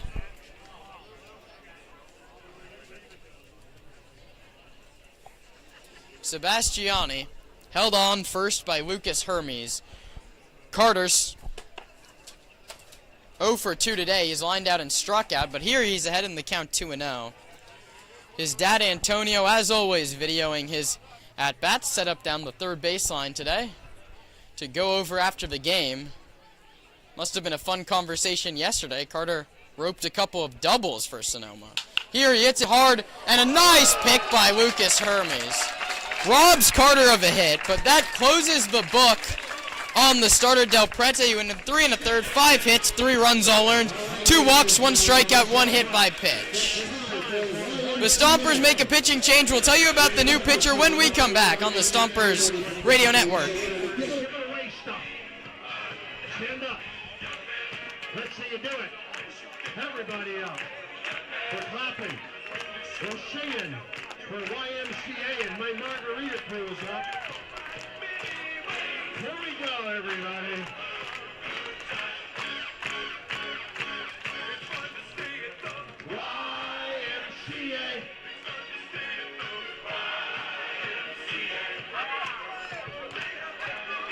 If you're standing in your YMCA, I'm throwing you a hat.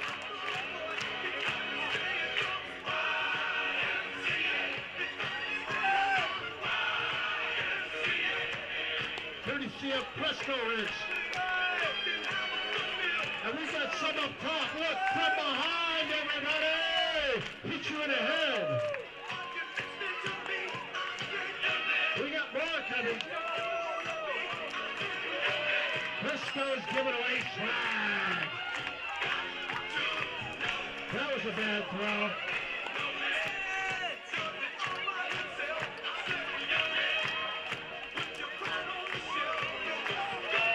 YMCA brought this by Presto Rinse.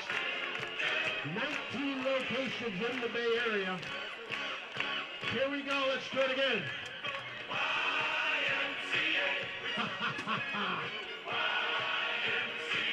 That's right. It's Presto Day. We love Presto Rinse, and that's why we're YMCAing it all over the place. Everybody. Woo-hoo! That's right. My name's Hey Trey, and I'm part announcer, part cheerleader, part clown. Welcome to Sonoma. Top of the fifth inning, Zach Pace makes a Sweetwater Spectrum pitching change. Sweetwater Spectrum, life with a purpose for those on the autism spectrum. And after 4 magnificent innings from Evan Sandoval, he turns to Brett Mallett, whose first pitch is a fastball at 89 miles an hour for a called strike 1. Mallett, a 6'2", 210-pound righty out of Jacksonville State, is pitching to a 5.59 earned run average in 4 games this season. Misses there, it's 1-1. We saw him a week ago against the Merchants. He went 2 innings, giving up 1 earned on 1 hit, a couple walks, and a couple Ks. He delivers here low and inside. It's now 2-1. Surprisingly, the issues with Mallett have been an out-of-league play. He has a 9.64 ERA there, but when he faces league opponents, just a 180. His 2-1 is a fastball in there for a called strike at 89 miles an hour.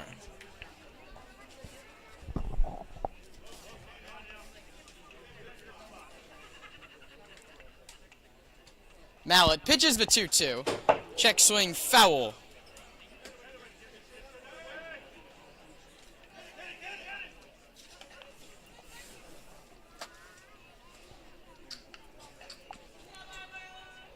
Brett Mallett and Rowan Ball ready to do it again on a 2-2.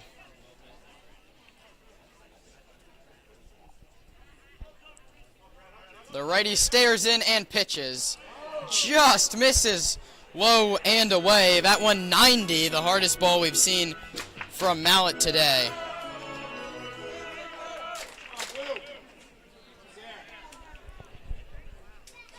So a payoff coming to Rowan Ball. Fastball, high ball 4.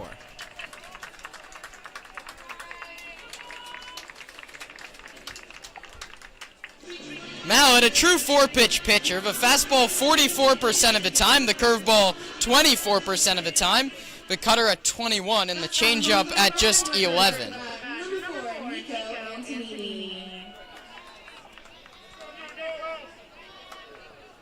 He starts out, all runs are $1 off for the rest of the inning.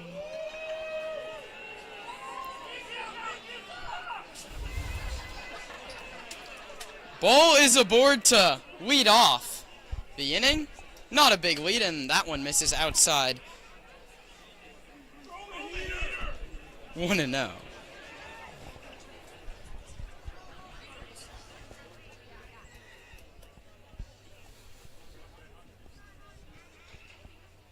Ball not running again. This one is in there for a called strike.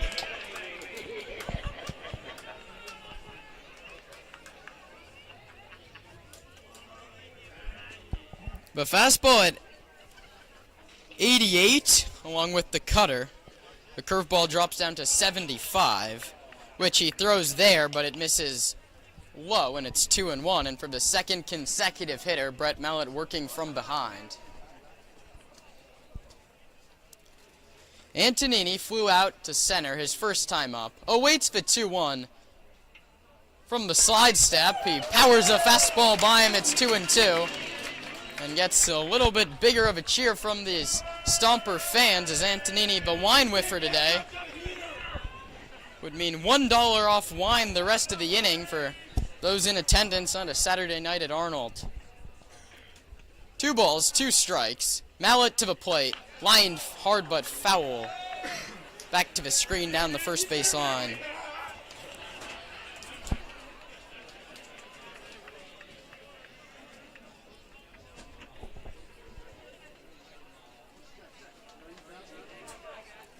Even in the count, about 50% of the time you expect to see the fastball from Mallett, which is what we saw there on the first 2-2. The Arnold Field crowd invested the wine whiffer up to bat. They want the dollar off the wine the inning.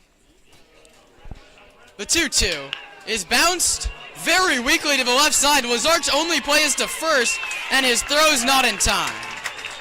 So an infield single on a very weakly hit ground ball. Petaluma set up. First and second, nobody out.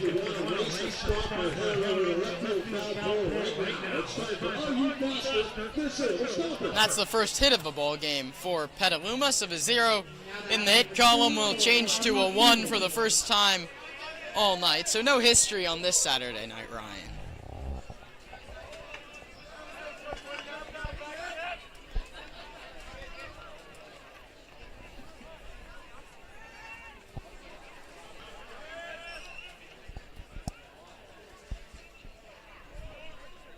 First and second, nobody out. Mallett has some work to do, and that could do it. Ramos fields at second, flips to short, the relay to first.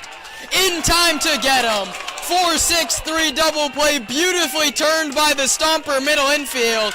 And just what Brett Mallett ordered, he gets the twin killing, and there's 2 away.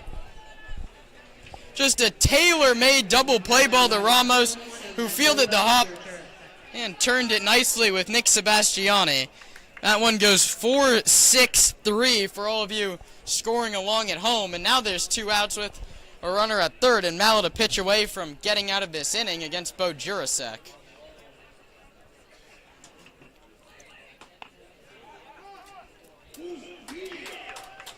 First pitch at 90 miles an hour there, called strike number 1. See, Zach Pace looking for a little bit of length out of Mallett. He already has a couple starts, and all of his outings have been over 2 innings. He misses low there, but counts 1-1 to Jurasek. Struck out looking. He was the 5th strikeout victim of Sandoval. That ended the 3rd inning. That fastball misses inside. Now it's 2-1.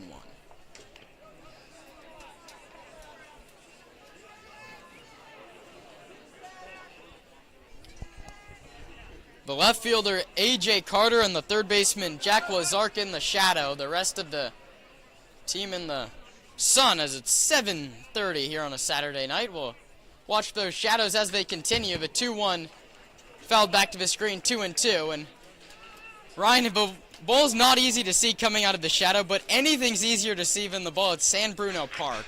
Multiple players have commented to me about how it's impossible to see the ball when they're playing at San Francisco, but Mallett is half in the shadow, half in the sun. It makes it even more difficult for the batter to see the ball out of the hand. The 2-2 pitch is popped foul. They'll do it again from even. And as I said, in the early innings of this game, no extra base hits for the Leghorns yesterday. They don't have any so far today, but man, do they fight. Stay alive in these deep counts and foul pitches away, and then they really go hard on the base pass when they get on. Runner leads from third. The 2-2 is flared out into left. It dunks in for a base hit. So Bo Jurasek just hits a little opposite field soft line drive that dunks in. It's an RBI. Rowan Ball scores from third base. Now it's 3-1. The second hit of the inning off of Mallet, and neither of them hit particularly hard. That flips the lineup for Jordan Giacomini back at the top. He's popped out to first and flown out to left. He takes a first pitch curveball that misses well up over his head. And Mallet struggling to get in front of hitters, and maybe that's what pitching coach Mike Nunez noticed as he comes out to the mound. He'll be joined by Justice Brinson and the first baseman Luke Rossi. Stompers 3 runs on 6 hits and 1 error, and for the Leghorns 1 run on 2 hits, both of them in this inning. They've yet to make an error. I see that bullpen door swinging open. I'd be surprised if they get anyone up just yet. Mallet, this inning has yet to give up any hard contact at all. There was the infield single and that little cue shot over Jack Lazark's head at third. Mike Nunez will make his way back to the dugout. Paul Remedios, who broke up the meeting, will make his way back behind the dish, as will the catcher Justice Brinson.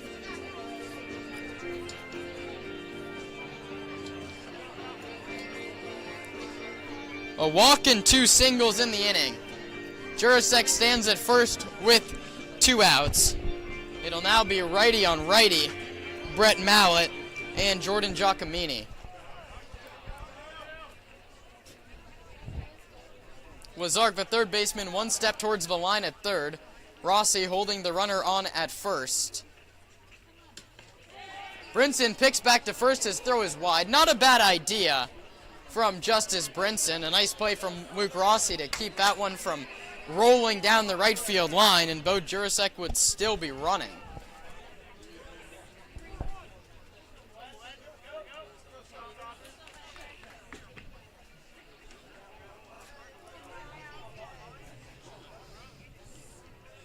Jurasek from first. The 0-1 coming from Brett Mallet.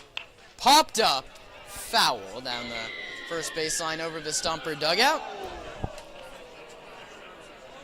And it's 0-2. Mallet looking to limit the damage to just run 1 run, and he's in a good spot to do it ahead of Jordan Giacomini 0-2. We've seen a few cars get touched up in the Arnold Field parking lot. When you park here, you got to be careful, and I think we have another victim. The runner goes. The pitch is grounded through the vacant right side. Going first to third is Bo Jurasek as Contreras comes up with the baseball. And that's why you put the runner in motion. That's an easy play for Ramos, but he has to go cover the bag on the steal. And another weak contact hit for the Leghorns, but they're all line drives in the scorebook. And there's runners at the corners with 2 outs for Kays Rumalar.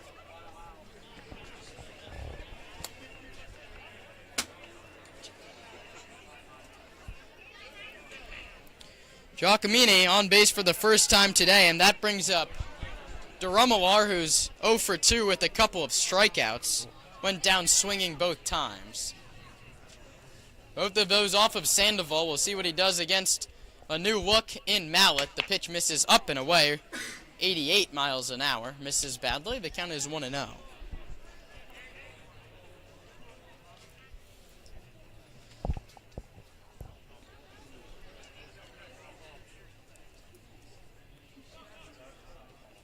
Mallet misses low with his fastball this time, and it's 2-0. An inning full of weak contact has yielded a run for the Leghorns, and they're threatening with runners at first and third, and 2 outs for DeRumalar, who's still looking for his first hit of the series. 0 for 7 with a hit by pitch, combining today and yesterday. He's way ahead of Mallet. It's now 3 balls and no strikes. Eddie Stone waits on deck.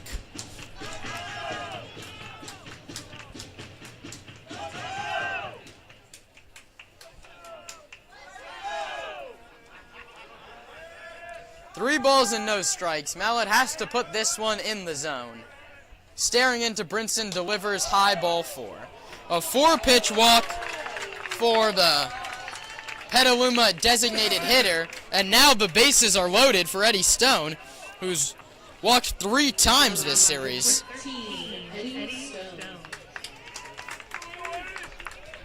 3 singles and 2 walks, 1 run in The base is still full of Leghorns.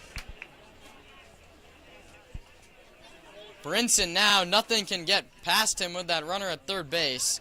The pitch. Fastball in there for a called strike one.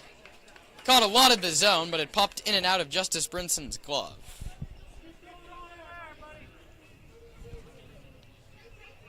A Leghorn at every base. Mallet looking to limit the damage to just one run. Stone hits it foul. It's 0-2. And Stone knows he's getting pitches that he likes. Just has to make better contact, but a bit troubling for Brett Mallet being in this situation. Mike Nunez has left him out there, but he hasn't been able to blow many pitches by him, and the off-speed hasn't been able to find the zone either. Wyatt rolling up and throwing in the bullpen for the Stompers. The 0-2 pitch is bounced on the infield. Sebastiani fields the high hop, goes the short way to second. Ramos is there, and the inning is over. But it's one run on 3 hits and 3 left. Halfway through our ball game today, after 4.5, the Stompers lead it 3-1. The Sonoma Stomper.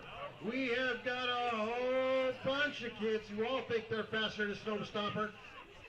Are You Faster is brought to us by GMH Builders. GMH Builders located right here in Sonoma.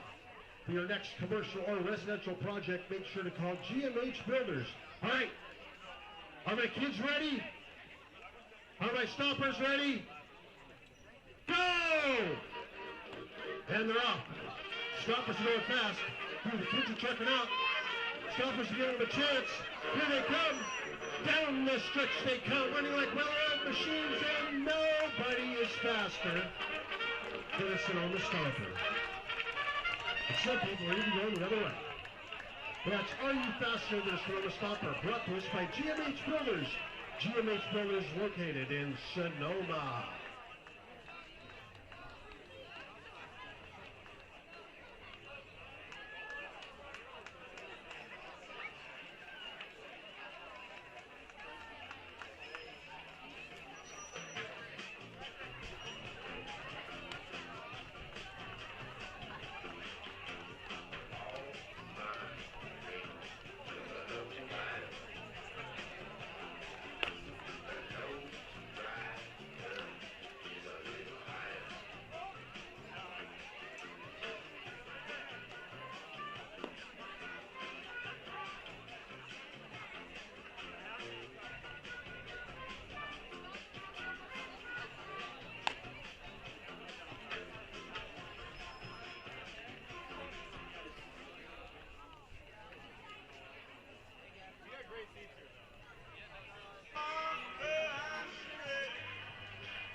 Now batting the second baseman, number 41, Elijah Ramos. Bottom of the 5th inning. I'm Kieran Costa, joined now by our sideline reporter, Rahil Jaswal, and we've talked about it time and time again, Rahil, hitting with runners in scoring position. That's exactly what Paul Contreras did with his 3 RBI bases clearing triple back in the 3rd inning.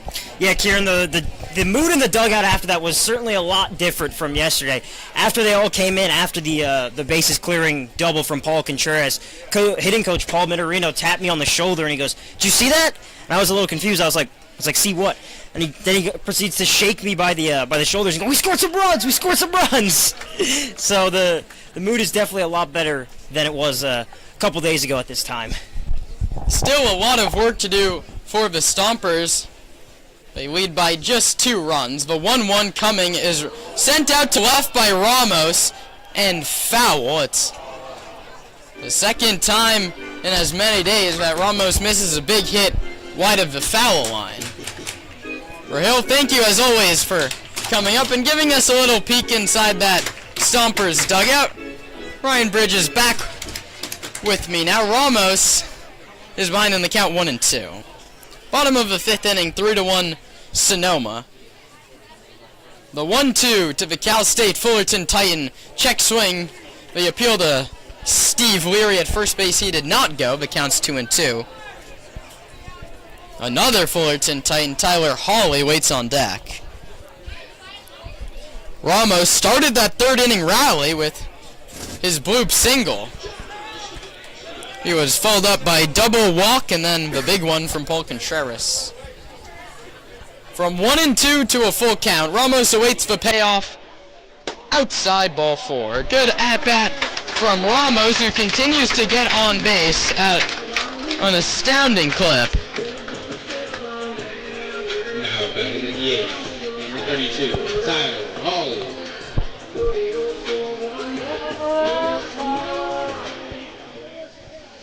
Cade Spomer came on in relief and got 2 outs to end last inning.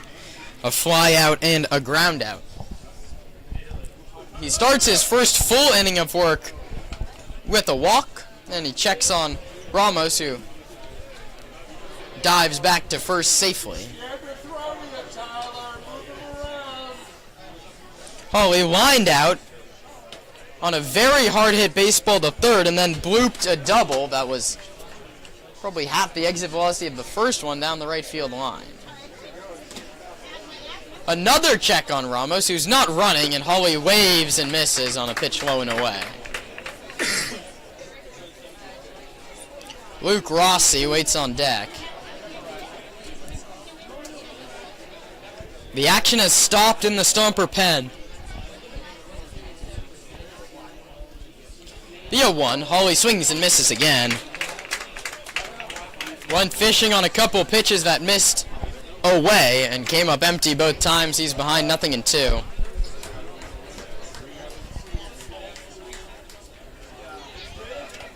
Another check on Ramos, the third of the at-bat. He's once again safely back at first base with the headlong dive. No balls and 2 strikes to the powerful Tyler Hawley. The pitch. Tried to get him to swing at a pitch away again. A good idea from Spomer, but Hawley lays off this time.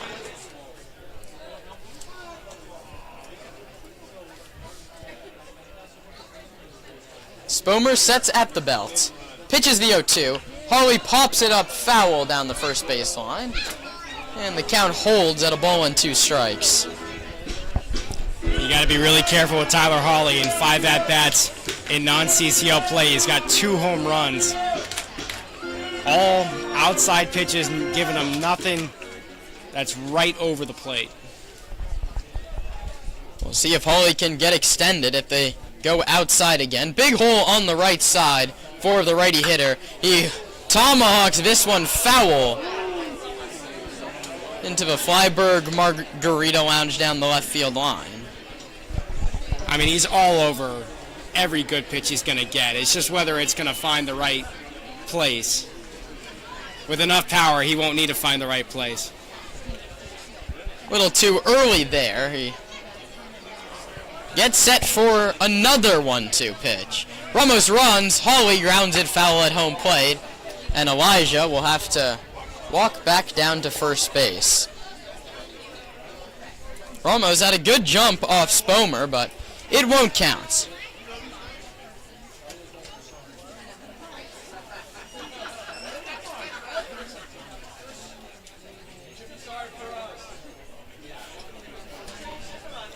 Ramos back at first. It'll be the third 1-2 pitch of the at-bat to Tyler Hawley. Ramos not running this time. Hawley swings and misses at another one outside.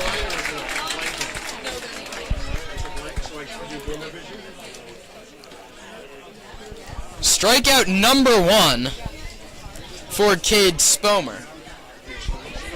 And that brings up Luke Rossi, who bounced out to second in the second and drew a 4-pitch walk in the third.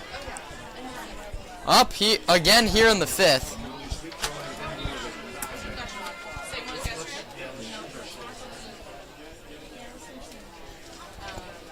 The first one to Rossi is outside 1-0.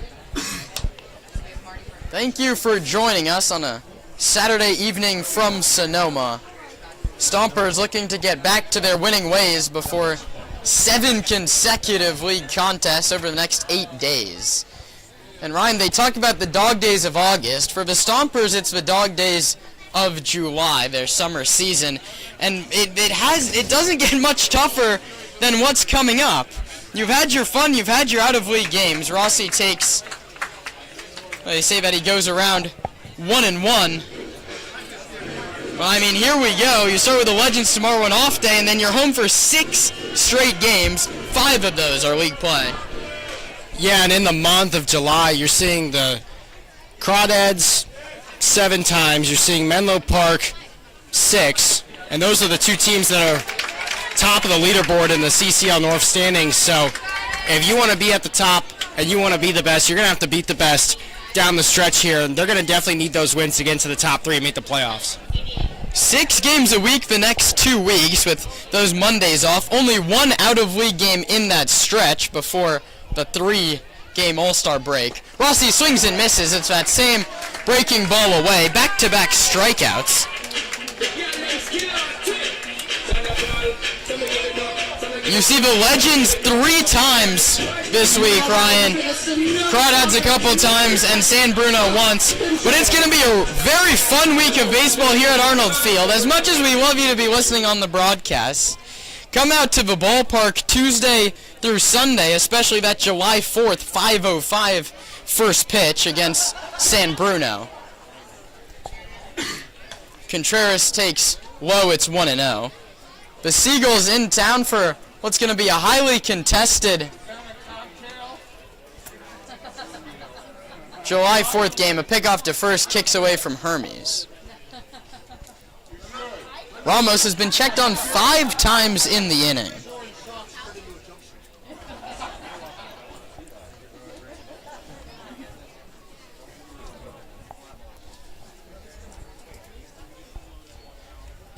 Ramos a short lead from first. The 1-0. Contreras takes low, 2-0. Paul's driven in all of Sonoma's runs today. All 3 of them on a booming double out to left center in the 3rd. He awaits the 2-0. Hitters count to the powerful right-handed hitter. Low and away, 3-0. Jack Lazark waits on deck. The Legends, Ryan, a team that the Stompers have split with. They've only seen 1 pitcher so far. Contreras takes a 3-0 called strike, a fastball at the top of the zone. Well, those teams will be sick of each other by the end of this week, and these are games that you have to win if you're Zach Pace's ball club. And you got to get the bats going in those pressure situations. You get those runners on 2nd and 3rd and just can't do it. Contreras takes ball 4, and here comes one of those pressure situations. 2 on, 2 out for Jack Lazark. But at the end of the day, you can't simulate that, that feeling when you're in that league game and the whole dugout knows that you need it. The coaching staff is relying on you to come up big and extend your season, and they're going to need to do it one way or another. They've been very motivated against San Francisco after they suffered their 2 losses against them. The first one to Lazark gets to the screen. Moving up to 3rd is Ramos. To 2nd is Contreras on the wild pitch. That one well over the catcher's head. He threw it straight to the backstop. And San Francisco and Sonoma, they've had their back and forths. And when the Stompers have gone to San Bruno Park, I think that's where we've seen the most intensity from this ball club all season. They really bring it when they go down there, by South San Francisco. But everywhere else, it hasn't been that same energy as it was, at the very start of CCL play. The 1-0 coming to Lazark. It's grounded back up the middle and through for a base hit. Ramos walks home. Contreras right behind him. He's going to score. Lazark cruises into his 2nd. It's a 2 RBI single for Lazark. Just his 2nd hit for the Stompers. Welcome to Sonoma, Jack Lazark. It's 5-1. 2-out situational hitting has been fantastic for the Stompers today. 2 walks in the inning, both of them coming to score on the Lazark single.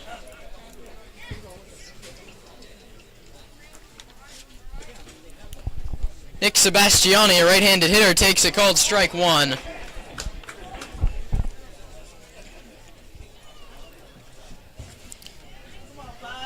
last ball put runners at second and third instead of first and second and added a run for Sonoma. The 0-1 to Sebastiani, outside 1-1. And that's kind of the definition, as the lights come on here at Arnold Field, that's kind of the definition of what an out-of-league game can do. Lazard comes in 1 for 14, just 2 RBIs. He just doubles that RBI count right there and just gives you the confidence going into those league games.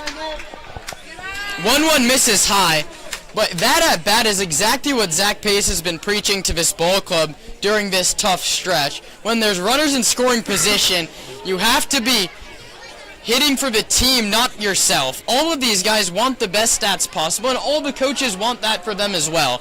But in that situation, Lazard didn't try and do too much. He shortened up his swing and hit a ground ball right back up the middle, and it counts up for 2 RBIs. A called strike on the outside edge. It counts 2-2. 2 balls, 2 strikes, 2 outs. Runners from second, 2 in the frame for Sonoma. Sebastiani takes outside and the count runs full 3-2.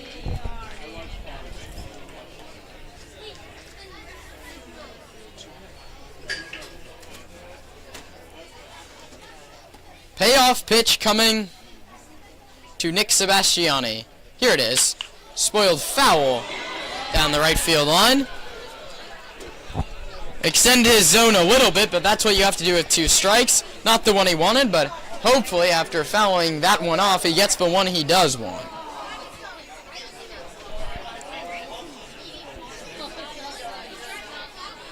Here comes the 3-2.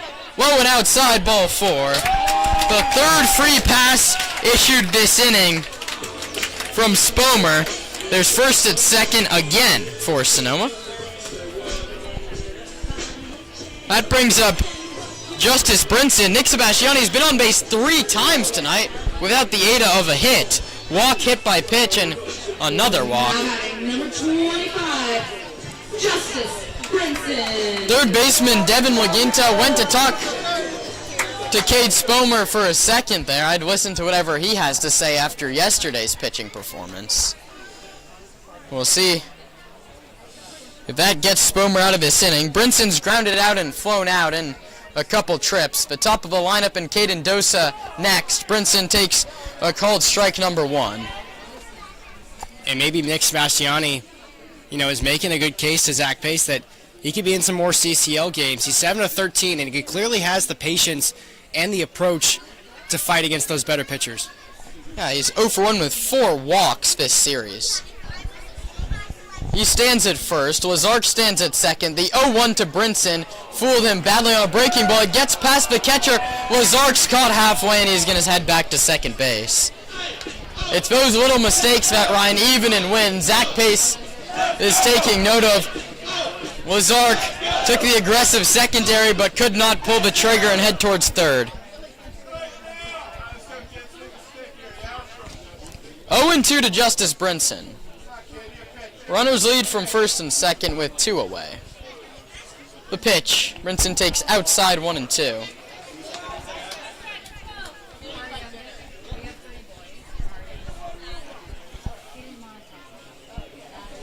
Righty on righty, Spomer and Brinson.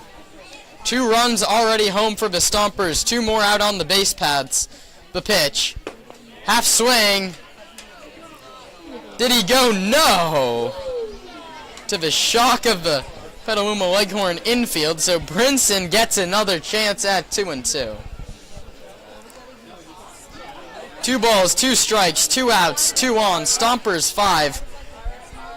Leghorns 1 here in the bottom of the 5th, and time called at home plate by Brinson. Looks like he has something in his eye, so he gets that out, readjusts his batting gloves, and now he's ready for a 2-2 pitch from Cade Spomer. That one misses just low, 84 miles an hour. And you know what that means? The runners will be going from first and second on the 3-2 with 2 outs.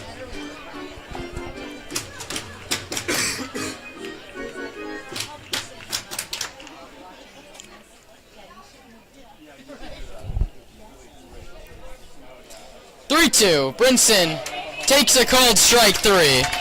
For Sonoma, it's 2 runs on 1 hit and 2 left. We head to the 6th inning on the Sonoma Stompers broadcast network. 5-1 Stompers over the Leghorns. Caroline is actually with us today. She's right here. Her name is Caroline, and that's why the song is about her, because the name of the song is Sweet Caroline. So everybody I expect to sing their heart out for Caroline. Hands, come on everybody. Touching hands. Reach it. Touching me, touching you. Everybody. Ho, ho, ho. Oh, that's right. That was last minute. So good, so good, so good.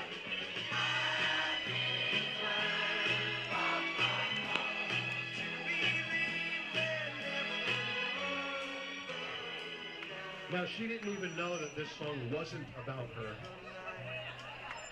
until last year. But that's okay. She can think forever that the song is about her. Caroline, where do you live?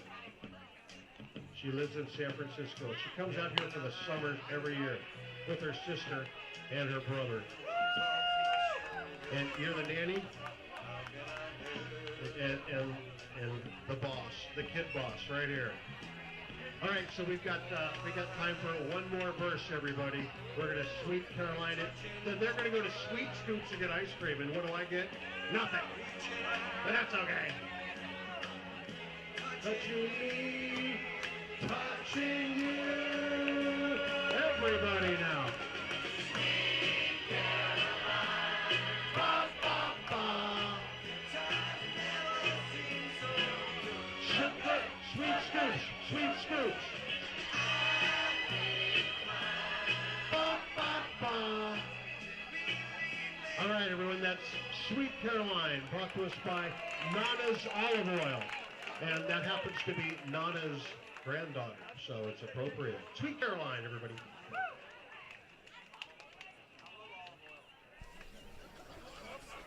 Lucas Hermes, Devin Waginto, and Rowan Ball here in the 6th inning against Brett Mallett out for his 2nd inning of work.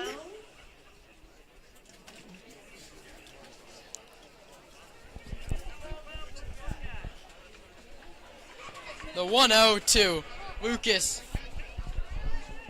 Hermes is outside 1-1.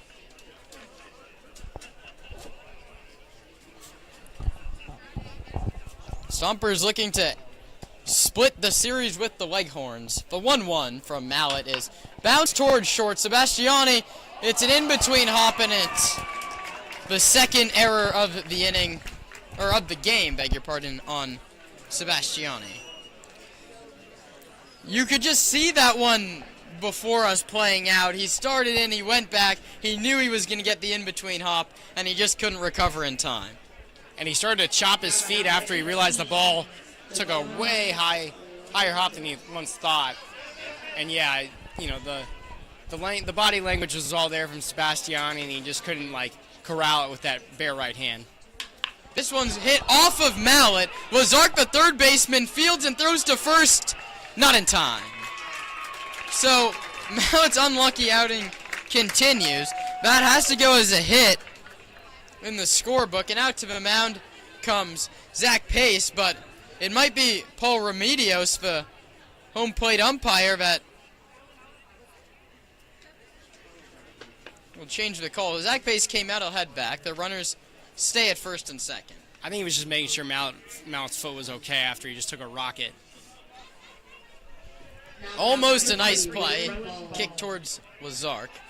Action in the bullpen for Petaluma. Mallett in trouble. Runners at first and second with nobody out. Mallett checks second and delivers a first pitch fastball at 87 up above the zone, 1-0.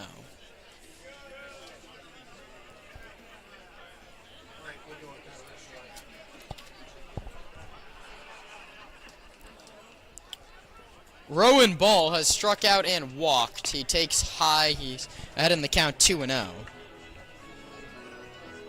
Hermes reached on an error. Laginto reached on an infield single. First and second, nobody out. Mallett in his second inning of work. Delivers the 2-0. Lined foul down the first base line, and the count's now 2-1 strike. Ball was on base 4 times yesterday, 3 singles and a hit by pitch.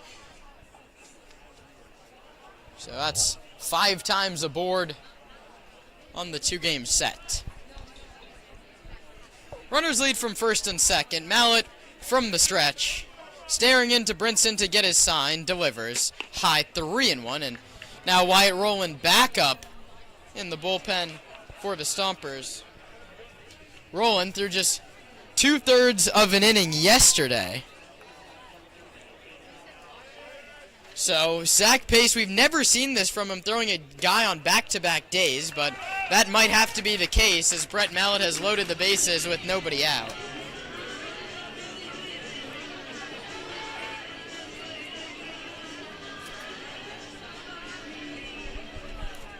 Our lineman for Nico Antonini is up to bat, number 4.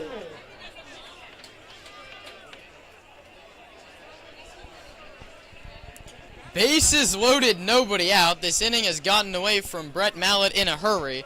He now has to deal with Nico Antonini, who's flown out and singled. The pitch. Caught on and missed, late on 89. Challenged him with the fastball. And that's what Mallett needs to do. He has the stuff to overpower these hitters. He just trusts it and puts it in the zone, especially against a team like the Leghorns. It should do the job.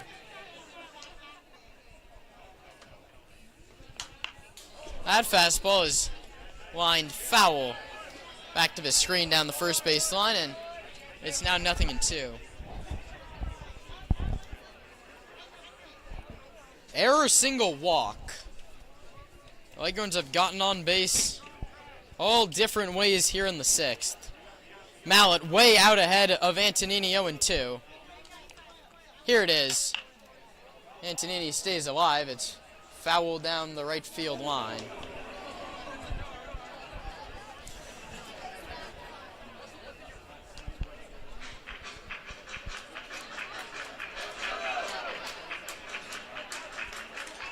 Augie Cunha waits on deck. Mallett got Cunha to ground into a double play last inning. He's looking to do the same thing against Antonini here. The 0-2 offer outside 1-2. Good take from Antonini, who left it drift off the corner. Mallett shakes up the first 2 signs from Brinson, now finds the one he likes. Sets just below the letters. Delivers the 0-2 pitch. Line foul back to the screen. Nico Antonini just won't go away. He's here on a 1-2 count. Mallett not leaving the hill. Now he does, and he'll walk back behind the hill. Sebastiani and Ramos turned a ham and egger last inning. They'd love another one here. Rossi plays behind the runner at first. Lazark 1 step towards the bag at third. The center fielder Dosa way out towards right center. The 1-2 fouled back to the screen yet again. And Mallett just can't put away Nico Antonini. As the battle continues, Ryan, the advantage slowly goes to the hitter. The left fielder, A.J. Carter, seems like something's fallen onto the field from the left field oasis, so flip it back up into the seats.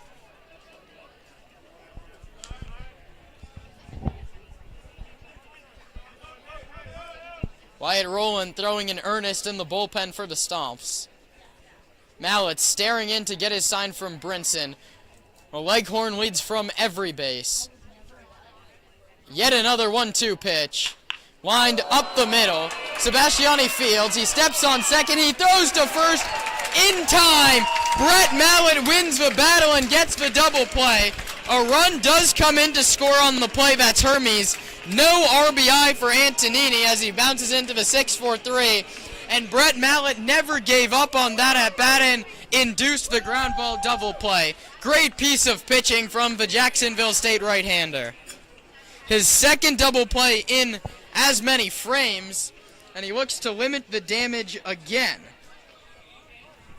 A runner at third with now 2 men out.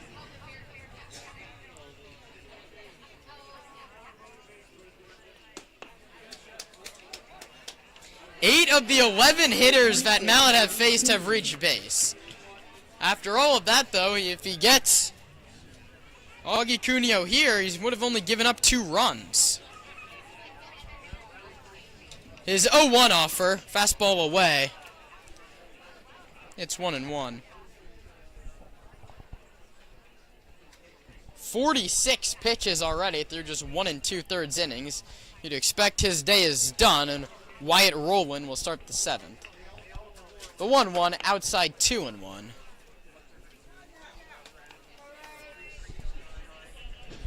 Stompers lead at 5-2. 3 runs in the 3rd, 2 runs in the 5th. 1 in the 5th, and now 1 here in the 6th for Petaluma. Coming off an extra inning victory over the Stompers last night. Mallet misses high. Now it's 3-1. He's in danger of walking his 4th hitter.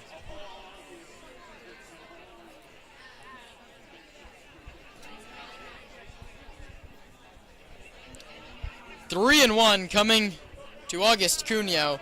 Mallet's righty on righty offer is outside for ball 4.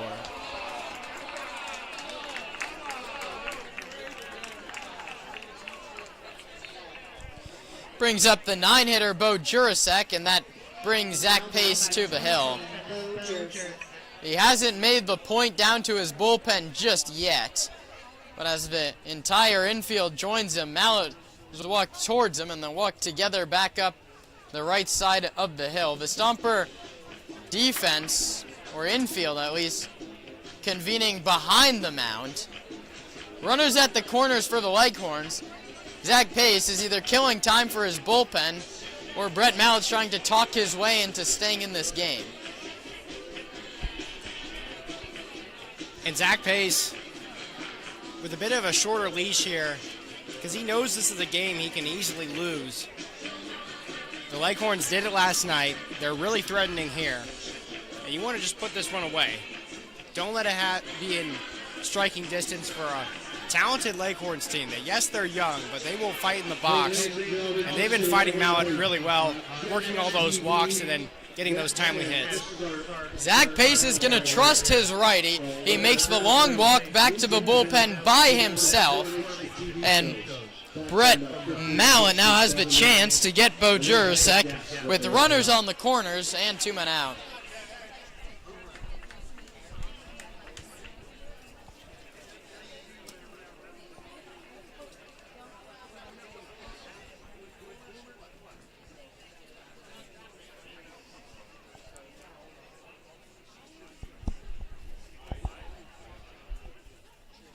His first one to the 9-hitter Jurasek is inside. Yet another first pitch fastball, this one at 87 miles an hour. Laginto leads from third. Cuneo leads from first. Mallet ready to deal the 1-0. Outside corner for a called strike 1.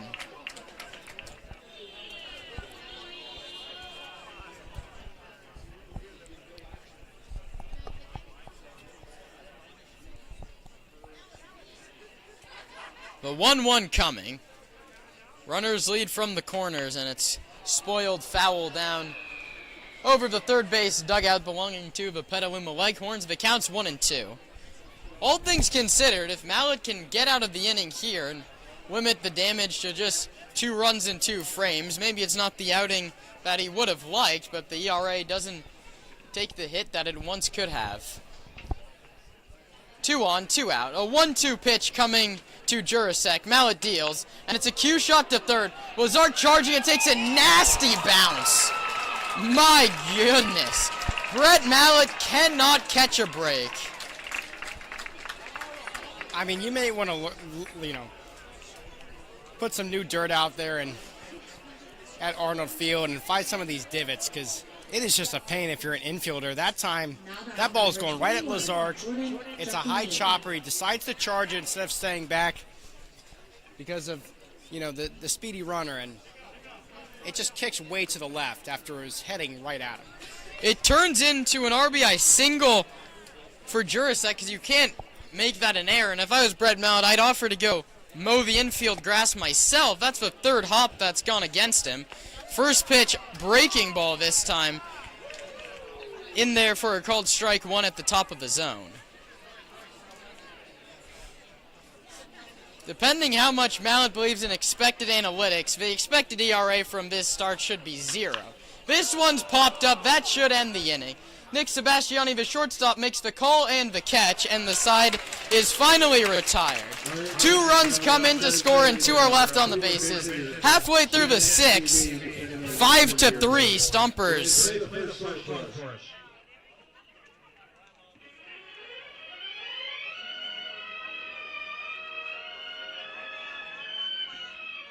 This is a hard one. All right. Okay, I'll give you a hint. Louise Lasser. Her dad was the Flasher. What?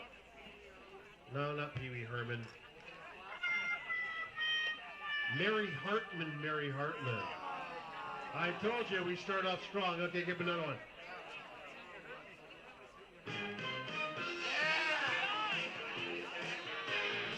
All right, what's your answer? Magnum. All right, Magnum PI, they got it. All right, what's next on the hit parade?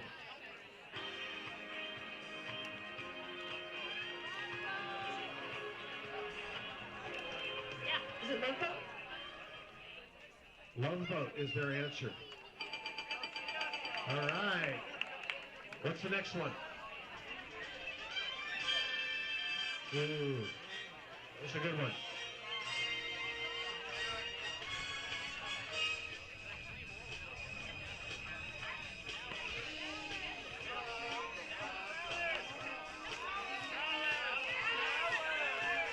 Oh, that's Dallas.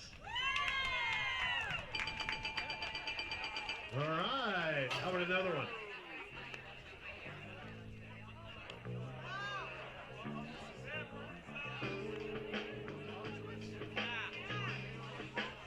Is it Barney Miller? Wow, we're doing good. All right. Throw another one on there. Ooh, this is a good one. I wasn't allowed to stay up late and watch this one.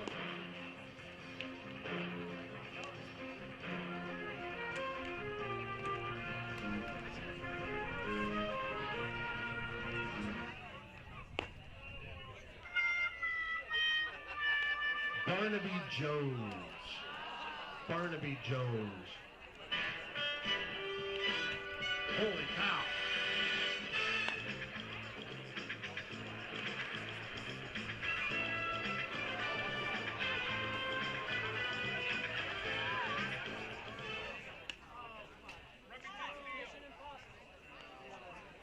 What's your guess? Mission Impossible is the guess. Is it SWAT? SWAT is the answer. All right, that is Boomer Vision or Gen X TV. Thanks a lot for playing. Now pitching number 8, Matthew Orlow.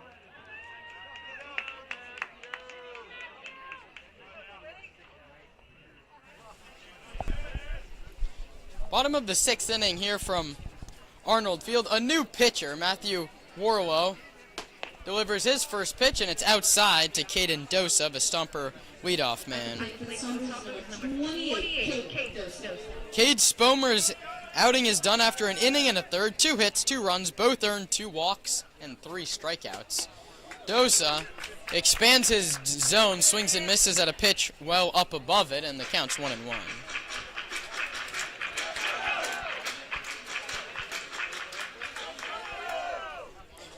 Dosa singled, popped out, and flown out. Here, he lines it foul down the right field line.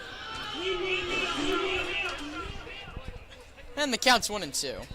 A.J. Carter and Elijah Ramos will be next. Righty, lefty, righty against the righty Warlow. No one up for Zach Pace. You'd think it's Wyatt Rowland's already ready. The 1-2. Dosa takes up and away 2-2.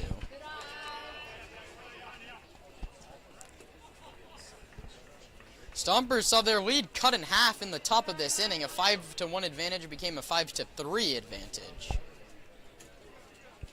The 2-2. Dosa, weak ground ball to the left side. Always trouble with him running, and the speed of Dosa forces that error on the third baseman, Leginto. This is a real tough one if you're the official scorer. Caden Dosa, 5 of his 7 hits, it seems, at Arnold Field have been infield singles. I'd say he would have beat it out either way. It's a single for Caden Dosa. It's his second hit of the ball game. And that brings up A.J. Carter. Carter's hit the ball hard a couple of times, nothing to show for it. He squares to bunt and pulls it back. It's 1-0. Dosa had an infield hit in the first and now an infield hit here in the 6th. Carter hit a hard line drive to center and also was robbed of a hit by the first baseman Hermes, and the manager Spencer Finkbonner is going to come talk to his third baseman, who's clearly in pain after fielding that ground ball. Leginto, after such a great outing yesterday, Ryan, you really hope he can just stay in this game. As Carter will be ahead in the count 1-0, and the Stompers' personal trainer will come out and talk to Devin Leginto.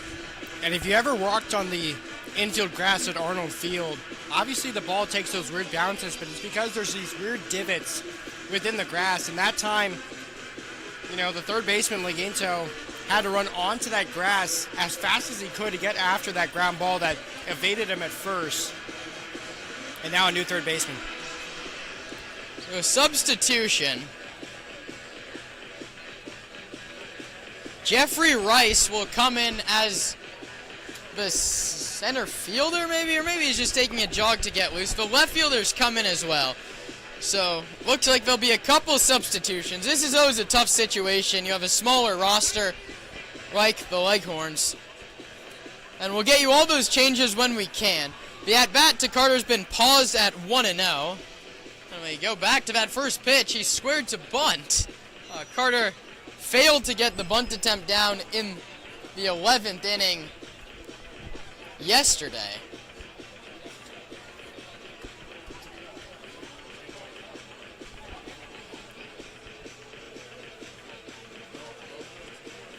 Eddie Stone looks like he's going to move to third base. Jurasek goes from left to right, and Jeffrey Rice is in center. So Rice in center, Stone at third, and Jurasek in left. And now finally we're going to get set for A.J. Carter's 1-0 pitch before maybe another substitution. I might have this wrong. I may have spoken too soon. Now the right fielder's going to come into the dugout. We'll take a break here on the Sonoma Stompers Broadcast Network. We'll give you the myriad of defensive changes when we come back.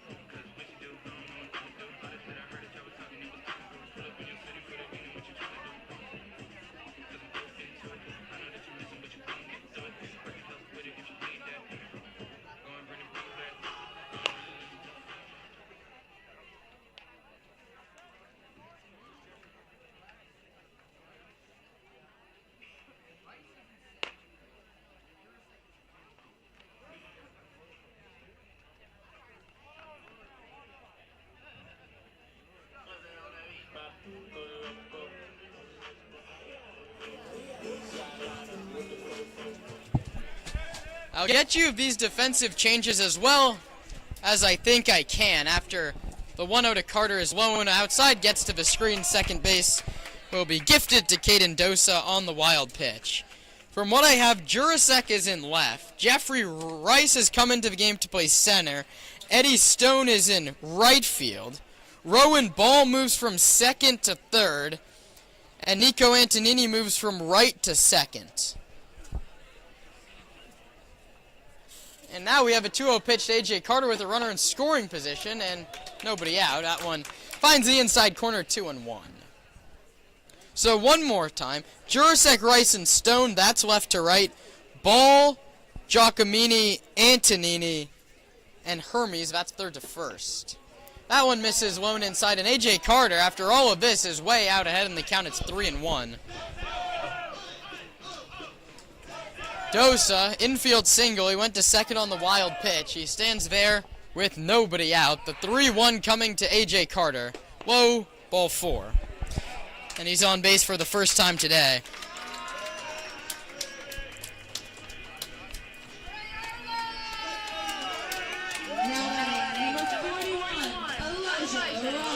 Brings up Elijah Ramos, who's grounded out, singled, walked, and scored twice. Carter from first, Dosa from second. The Stompers trying to repad that lead. Righty on righty. Ramos squares to bunt and pulls it back and takes low and away.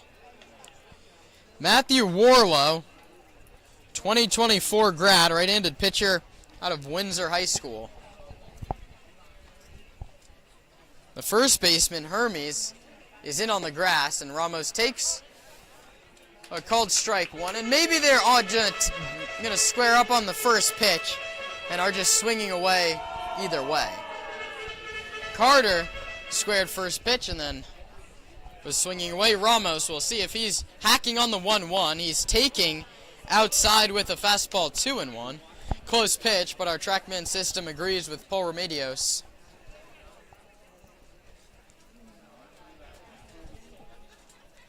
Tyler Hawley out on deck. The 2-1 coming to Ramos inside 3-1. And Tyler Hawley, in out-of-league bases-loaded appearances at Arnold Field, is 1-for-1 with a grand slam. So not a situation you want to put him in. The 3-1 to Ramos is sent out towards left center. Jurasek ranges over, and it gets by him to the wall. Everyone had to hold. Dosa's going to get the stop sign. He runs through it, and he's thrown out. Now, Ramos is caught up between first and second. Carter's going to head towards third, and Ramos is going to be safe at first, and Carter's going to be safe at third. That one's on Caden Dosa. Dave Hogue threw up the stop sign. He ran right through it. A.J. Carter makes it to third. For Ramos, it's going to go as a single and then a fielder's choice. It's his second hit of the day. Dosa runs through the stop sign. He's thrown out at the plate. The putout goes 7-6-2. And Spencer Finkbonder is going to come out and talk to the umpire, and that's going to prompt more action in the bullpen.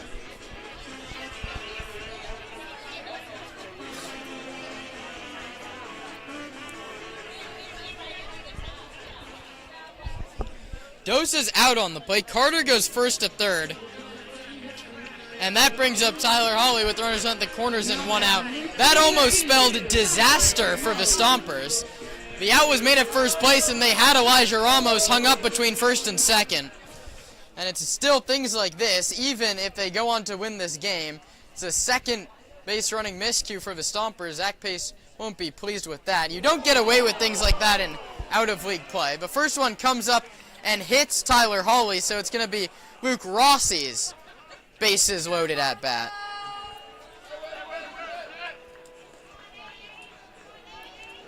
Warlow's yet to get a true out this inning. Single walk, single hit by pitch. He did get the out at the plate. It's Carter from third, Ramos from second, Hawley from first, and yet another meeting at the mound between Spencer Finkbonder and his entire infield. Everyone needs to get settled down after an eventful couple plays here at Arnold Field. We'll go through this inning one more time. Dosa got the infield single. Then, Laguinto, the third baseman, was injured on that play. A mass substitution defensively for the Leghorns. Carter walks, first and second. Ramos lines one into the left center field gap. Almost a great play by the left fielder. Instead, Dosa runs through a Dave Hoke stop sign and gets thrown out. Ramos goes back to first on the play.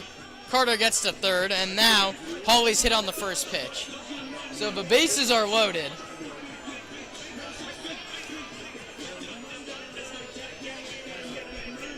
For Luke Rossi. Now I finally have the correct defensive positions for you. Bo Jurasek is in right and Eddie Stone is in left.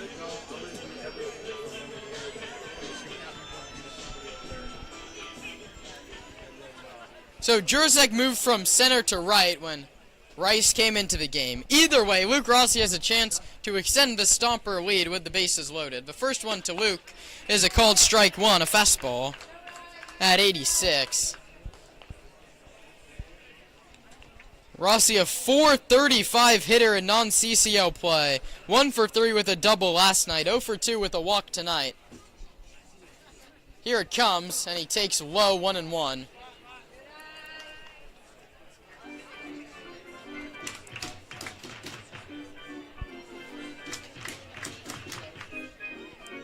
Just a slew of very strange events here in the Stomper 6th inning, and they've yet to score a run. Rossi sends that one out towards center. It should be deep enough. Rice is under it. He's going to make the catch. Tagging from third is Carter. The throw will be cut off and go to third base. So it's a sac fly and an RBI for Luke Rossi. And that, to an extent in itself, Ryan, is situational hitting. You have the bases loaded. Luke Rossi, if you ask him, probably would have said he wanted to knock in all 3 runs like Paul Contreras did, but Zach Pace will be more than happy with the sac fly from Rossi. You got to take the runs where you can get them, and, 1 run is better than none, and they should have probably had more if Caden Dosa doesn't ignore the stop sign at third base. So you got to just take what you can get, and that's what they're going to have to continue to do in these CCL games, so that way they can have a chance in the 9th. Contreras has a 3 RBI double and a walk. He's also scored a run. The pitch is high. The count 1-1 to Contreras. Lazark, who has 2 hits himself, waits on deck. Action in the Stomper bullpen. It's not Wyatt Rowland this time. That one misses.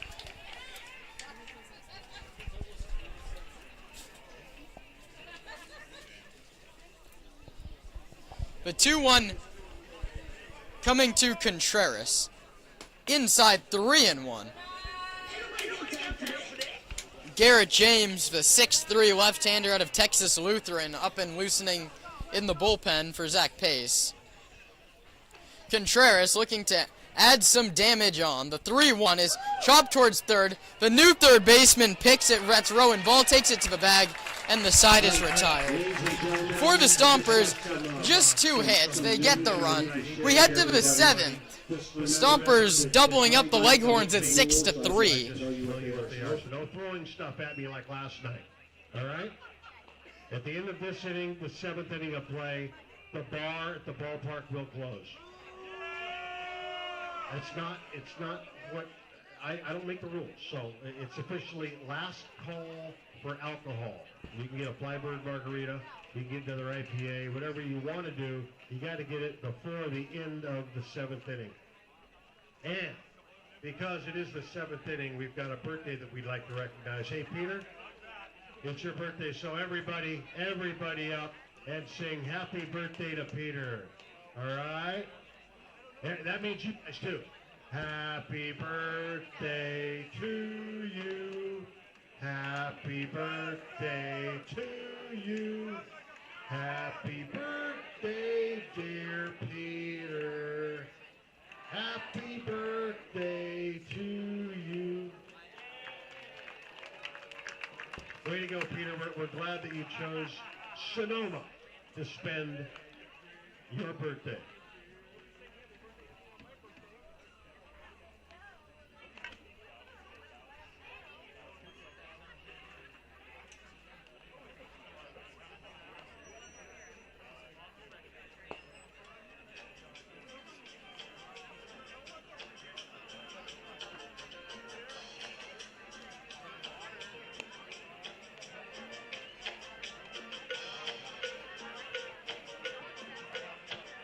Now pitching for the Sonoma Stompers, number 48, Wyatt Rowland.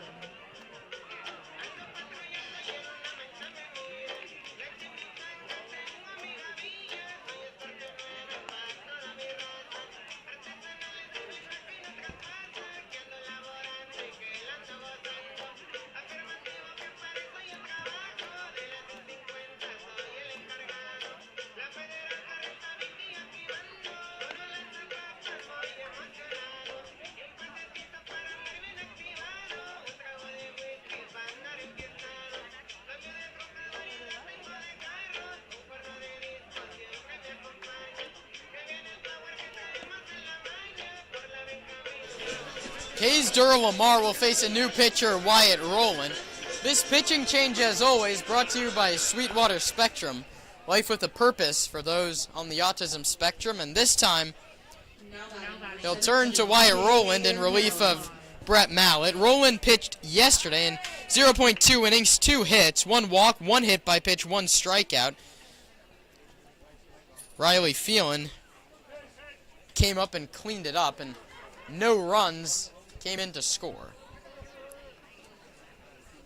Rowland, the righty, deals inside to Lamar. Be followed by Eddie Stone and Lucas Hermes. Lamar struck out twice and walked. Stands in here in the 7th. Rowland's 1-0. Just misses low. It's a ball and a strike.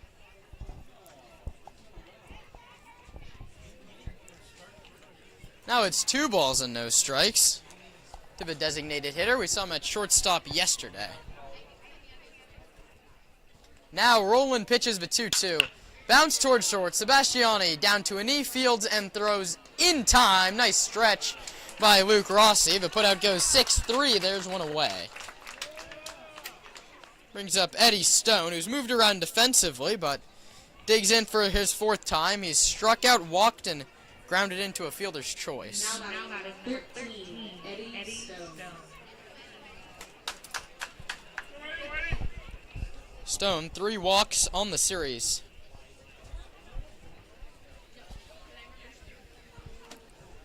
Rowland, a righty, working off the center of the rubbers, puts his front foot well ahead and now comes back over. That one's popped up to center. Dosa is under it. Now he comes on and makes the one-handed catch. 2 quick outs for Wyatt Rowland here in the 7th. We'll get you that final line on Mallett as soon as we can. Lucas Hermes, the lefty, digging in.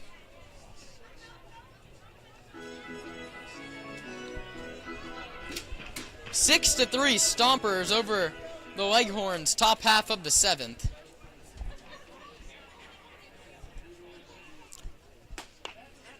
First pitch in there for a called strike. It's 0-1. At the plate, number 12, Lucas Hermes. Hermes has struck out and reached on 2 errors by Nick Sebastiani. Here he's behind in the count 0-1. Rowland, righty on lefty. Finds the outside corner again, 0-2. A generous call from Paul Remedios and a nice frame job from Justice Brinson. No balls and 2 strike. Rowland looking to work a 1-2-3 7th. The high set at the letters, staring in to get his sign. Winds and pitches. Inside corner this time. Called a ball, 1-2.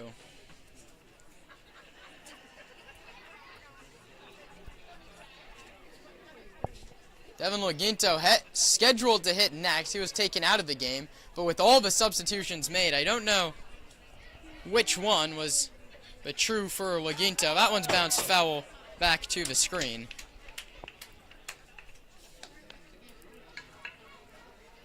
It'll be Jeffrey Rice out on deck if his first baseman Lucas Hermes can extend the inning.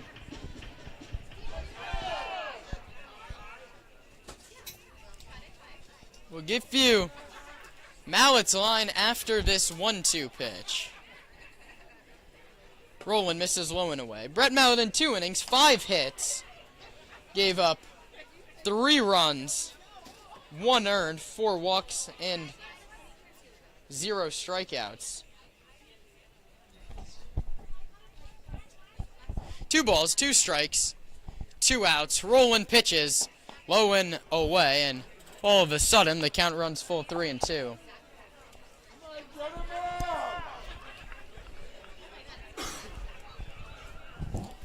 Roland went from a way ahead 0-2. He's now behind 3-2 to the left-handed hitting Lucas Hermes. Roland delivers, just misses high. Roland does not get the call. Brinson held it there for an extra second. It's a walk, and that brings up, for the first time today, Jeffrey Rice.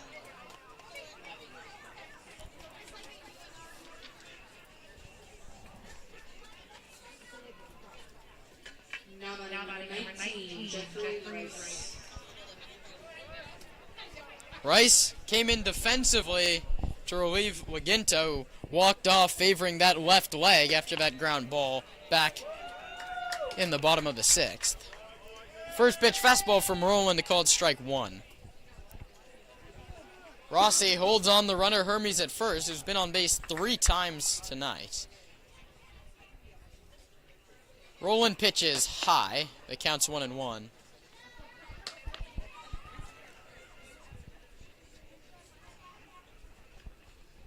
Rowan Ball would be next. Roland trying to get out of the inning here. Checks the runner at first, now comes to a set position, working up the third base side of the rubber. Misses just inside a close pitch.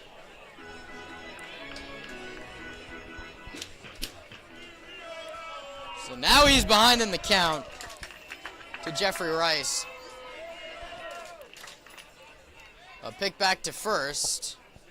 No tag applied on the high throw. Hermes dove back in safely.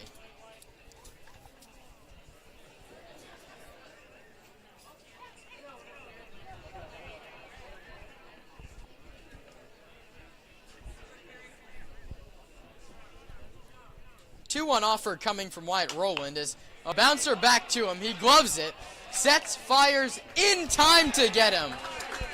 A very nice play by the pitcher. It's time to stretch. Sonoma 6, Petaluma 4 on the Sonoma Stompers broadcast network.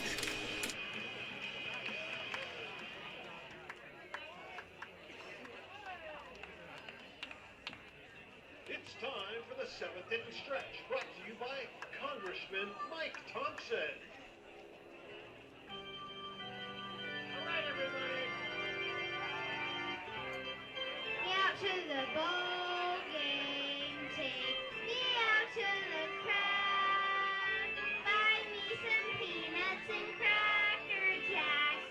I don't care if I ever get back, so it's root for the Hoppers. If they don't win, it's a shame.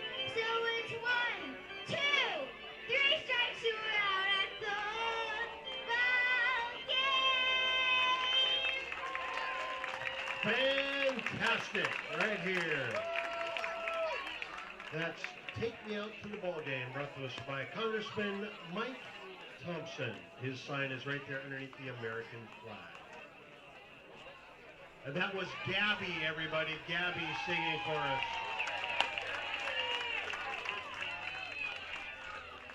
You hear that? Gabby, not too shabby. Fantastic. Thank you very much, Gab.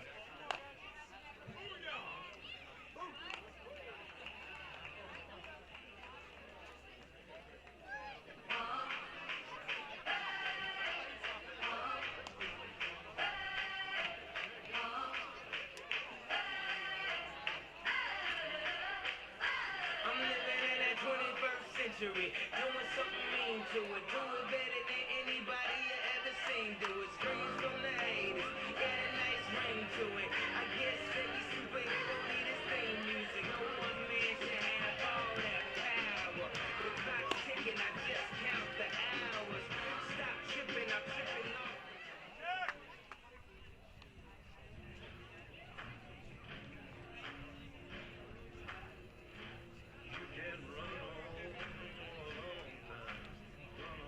Now batting number 40, Jack Lazar. Jack Lazark leads off the bottom of the 7th inning. Stompers on top of the Leghorns by the score of 6-3. I'm Kieran Costa alongside Ryan Bridges from the Sonoma Index Tribune press box here at Arnold Field. The second of a 2-game quick homestand for the Stompers before a long 6-game stretch here at the Arnold Tuesday through Sunday. First pitch from Warlow is a called strike. The 0-1 coming to Lazark. Caught on and missed, 0-2. Tomorrow, Ryan and I will be on the radio. First pitch at noon.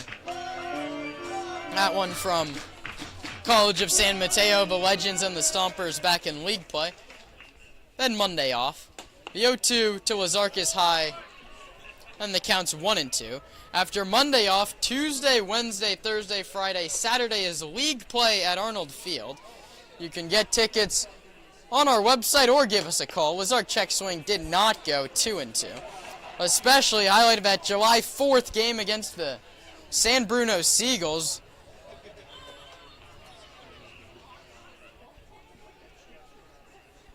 The 2-2 coming to Lazark. Ring him up inside corner, nice pitch.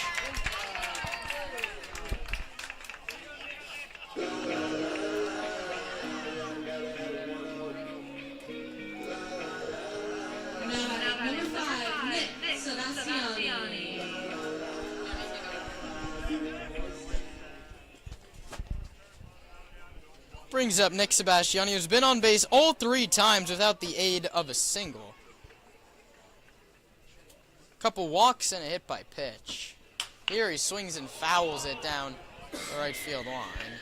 Lights are on here in Sonoma, but plenty of sunlight to go around. Sebastiani, a right-handed hitter, waiting the 0-1 from Warlow. Pitches. Caught on and missed, late on a fastball at 87. The count's 0-2.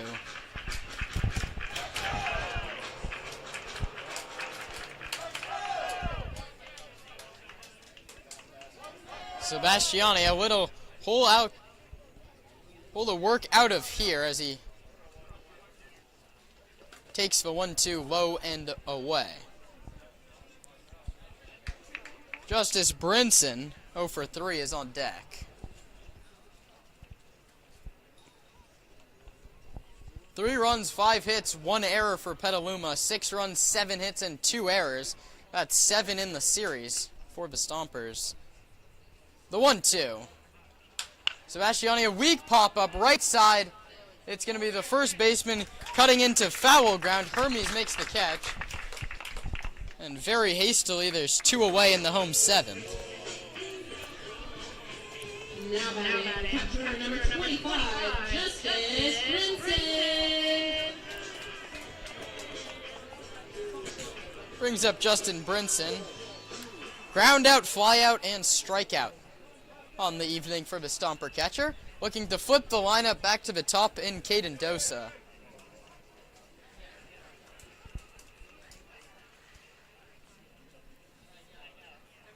The first pitch. Brinson takes a called strike number 1. Paul Remedios, a very good zone today, very consistent.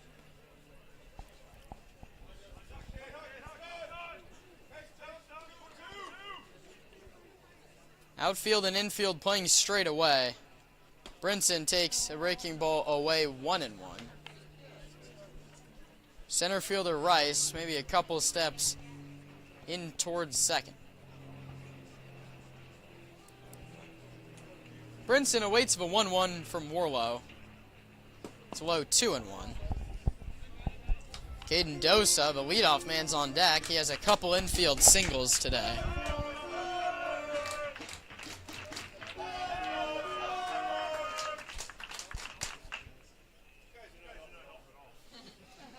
The pitch is a called strike 2. It's a good spot from Warlow. 85 paints the black on the outer edge. 2 balls, 2 strikes, 2 outs. Brinson, righty on righty. Awaits the pitch. That's sent out towards right center. Moving over is Jurasek. He makes the catch. And 1, 2, 3 go the Stompers in the 7th. Ryan Bridges will take you home on play-by-play when we return. Stompers doubling up the Leghorns. They lead at 6-3.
The Sonoma Stompers trailed for much of last night's game against the Petaluma Leghorns. Eventually fell 6-4 in 11 innings. They've got a 6-3 lead here tonight, and they've been ahead ever since the 3rd inning. Wyatt Rowland on the bump. First pitch of the inning, fouled back by Rowan Ball.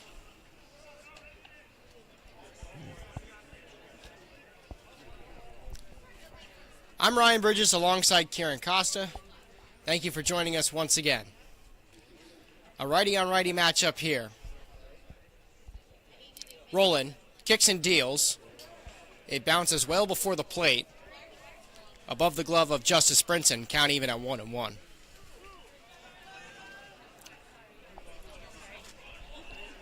Rowan Ball, 1 for 2, with a walk as well. Came around to score in the 5th. 1 ball, 1 strike. Pitch, grounded to short. Sebastiani has it on a high hop. It goes to his chest, and another good stretch from Luke Rossi at first base. Rowan Ball's out.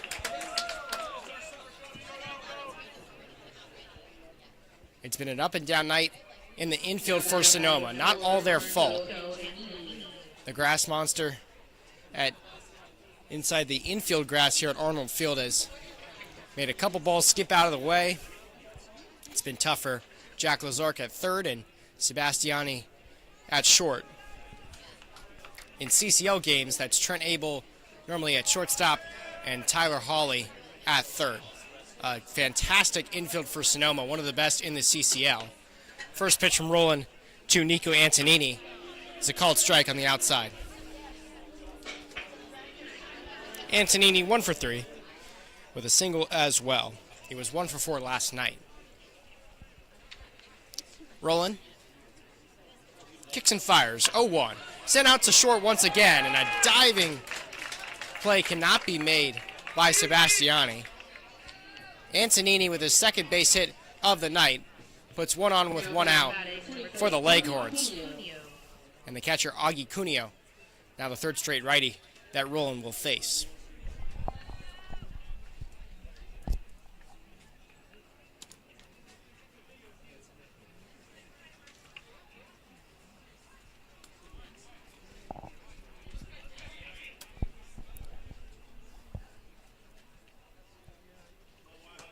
First pitch to Cuneo. Low for ball one. The Stompers go 2 for 3 in a road trip Tuesday through Thursday. Dropped game one of this 2-game set to the Leghorns last night and have to go at Menlo Park tomorrow. Wave and a miss from Cuneo. 1-1.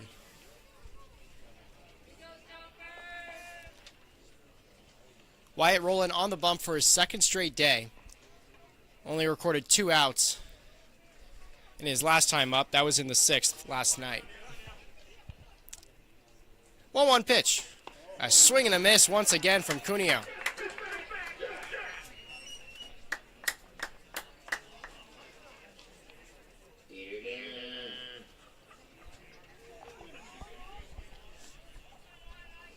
Stompers had a 6-3 lead against the San Francisco Seagulls not too long ago. And the Seagulls scored 5 runs in the 9th. It's not looking like that right now as Wyatt Rowland strikes out Augie Cuneo. There's 2 gone. Now batting 27, Bo Jurek.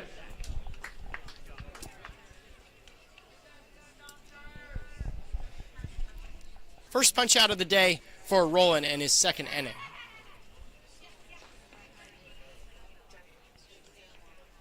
Antonini still with that 1-step lead at first base. Pitch to Bo Jurasek. Called a ball by home plate umpire Paul Remedios. Another righty loose in the Sonoma pen. Sonoma has about a dozen pitchers they can throw at any ball club when they need. 1-0. Sent out to right by Jurasek. Coming on is the right fielder, Paul Contreras, and he makes the catch to retire the side. No runs for the Leghorns. They get 1 single from Nico Antonini. That's it for the top of the 8th. We roll to the bottom half. Stompers with the bats once again.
Now pitching, number 21, Jordan Giacomini.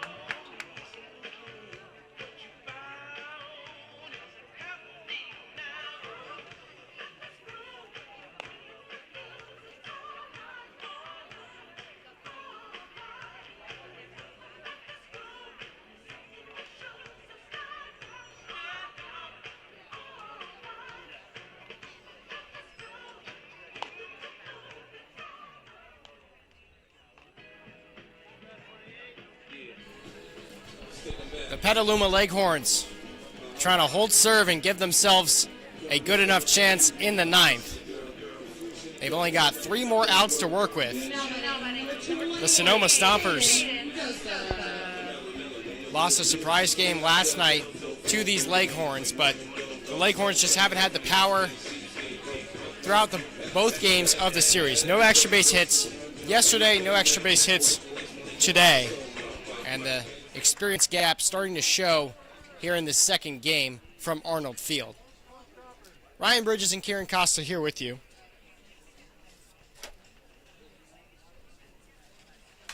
A new pitcher on the bump. Matthew Warlow's day is done.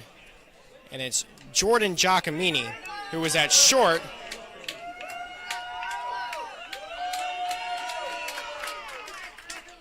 Jordan Giacomini, who was at short for the first 7 innings in the infield, is now on the mound.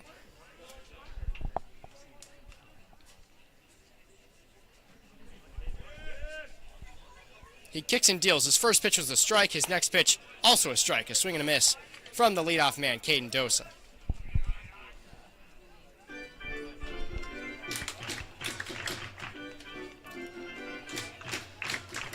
Spencer Finkbonner taking after Zach Pace yesterday and switching a lot of things up, trying to spark his team down 3 runs. 0-2 pitch. They're going to say that Caden Dosa went around on it. It was dropped, and so Augie Cuneo, the catcher, had to tag Caden out. There's one gone.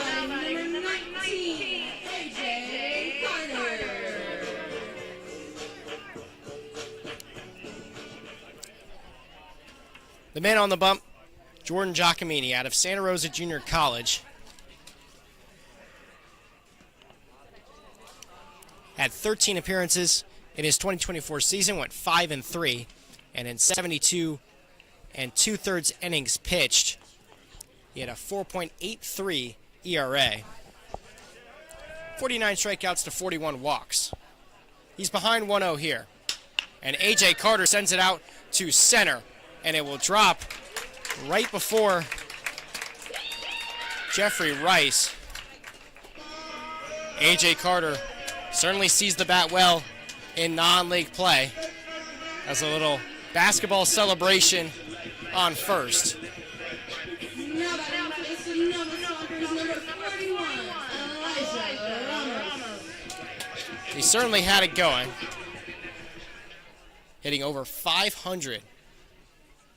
Will now strap on his glove for base running. Won't run here. First pitch to Elijah Ramos misses low.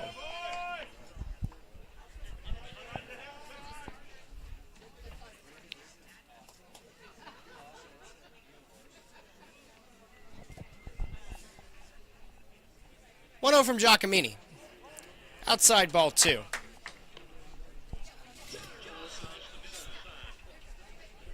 Ramos consistent as ever. 2 for 3 with the walk. Both of them being singles. He came around to score in the third. 2-0. Low and underneath Augie Cuneo. A.J. Carter will strut over to second standing up. Stompers looking to add an insurance run, and these are the 2 hitters that you would want to do it with.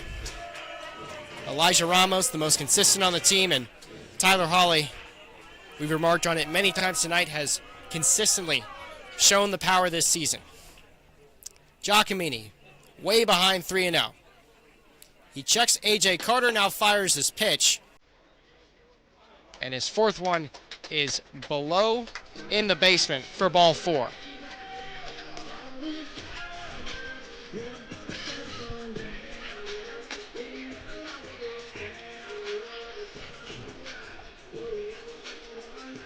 Number 32, Tyler Hawley.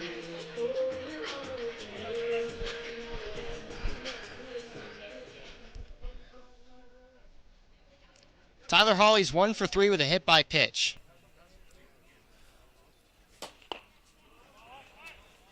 Takes a first pitch ball that misses upstairs.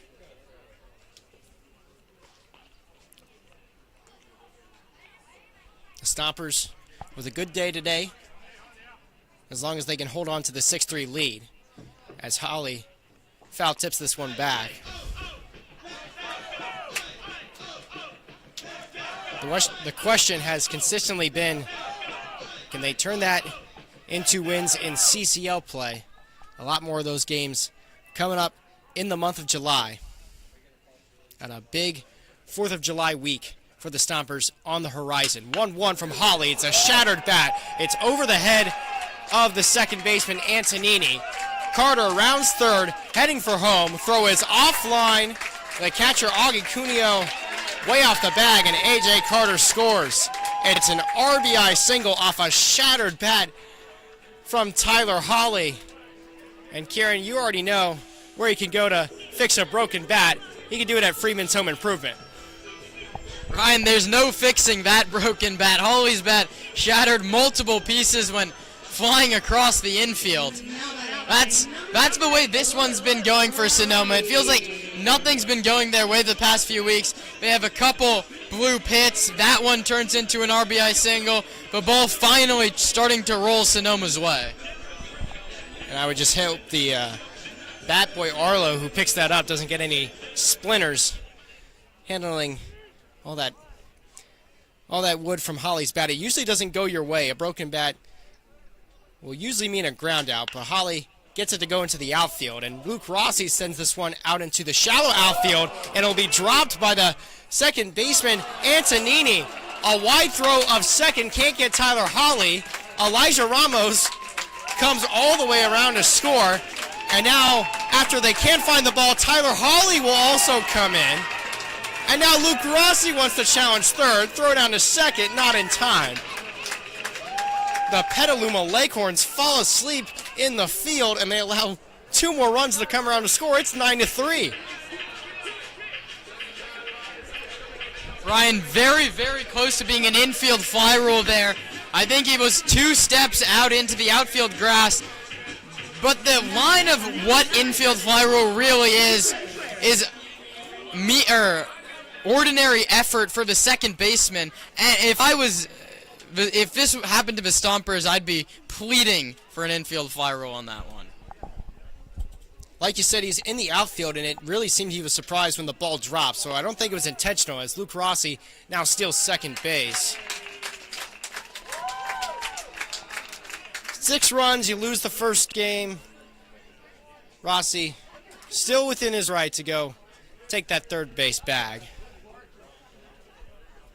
Here's the second pitch, from Giacomini to Paul Contreras. It's 1 ball and 1 strike.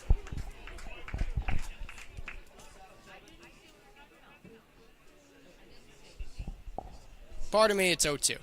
Giacomini comes set. Working from the windup. Pitch. A little too low and outside.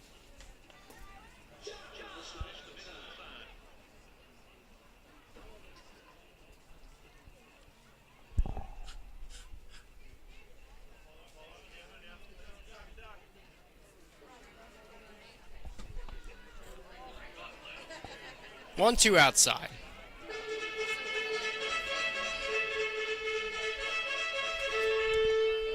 And now it's starting to look more like a scoreline that you would expect with the Stompers and an out-of-league opponent. Sonoma 6-2 in those games.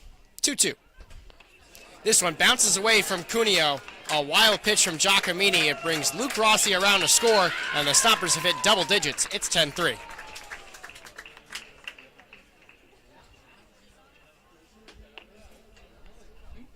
It will be a full count to Paul Contreras. He's 1 for 3. Had a 3 RBI double back in the third. Also walked and came around to score in the 5th. He sends this one out to the outfield. In the right center gap, it will drop for a base hit. He rounds first. The center fielder Rice is still trying to get the ball. Contreras is going to go for 3. Throws cut off in the outfield. He gets the stop sign from Dave Hoke, and it's a triple for Paul Contreras. Not a ton of extra base hits coming into tonight, but a double and a triple. A rare one at Arnold Field, but that one had the power to tuck in to the far right center gap. And now Jordan Giacomini can have a conversation with his coaching staff.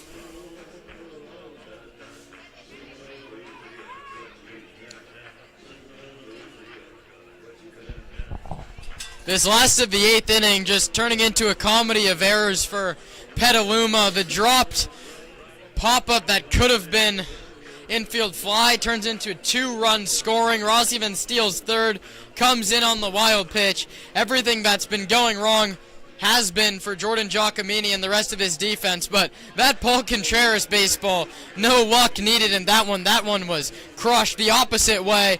The coach will be happy to see that one. He waited back on that from Giacomini, perfectly placed into the right center field gap. Contreras swinging it well tonight. That he is. And that's a bat that's been relatively missing in CCL play as far as power goes.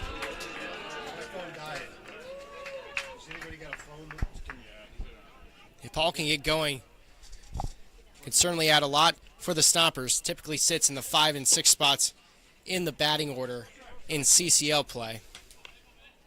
He's at the 6th spot tonight. First pitch to Jack Lazark was outside, and now he waves and misses on the next one.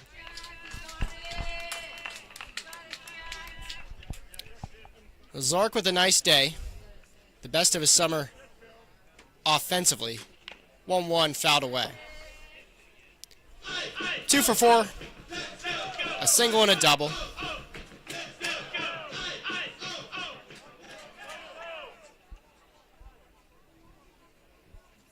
Giacomini shakes off a sign he doesn't like, gets one he does. Now fires the 1-2. It's another broken bat. It goes to the shortstop, and it's in time for the out.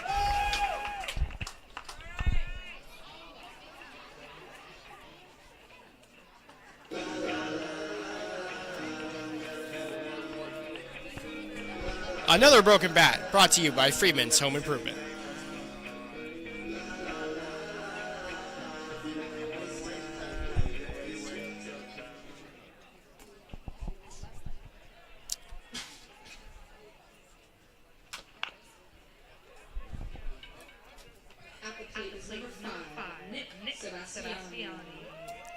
And my apologies for not noticing it, but Paul Contreras just came from third to home on that ground out from Jack Lazark. Lazark now with 3 RBIs on the day.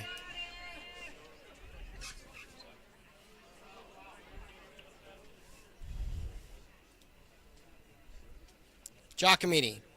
No balls, 2 strikes. Pitch upstairs to Nick Sebastiani.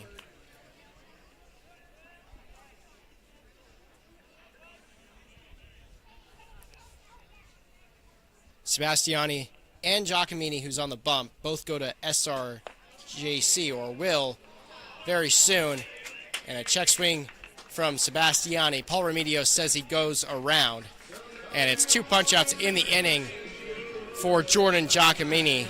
But the Stompers bring 5 runs across, blow this game open. 11-3 from Arnold Field. 3 more outs for the Leghorns to work with.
Now pitching for the Sonoma Stompers, number 3, Patrick Atkinson. When she heard about my newfound luck on that up and down. And it's crazy how lately now it just seems to come in waves. Well,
Now batting, number 21, Jordan Giacomini.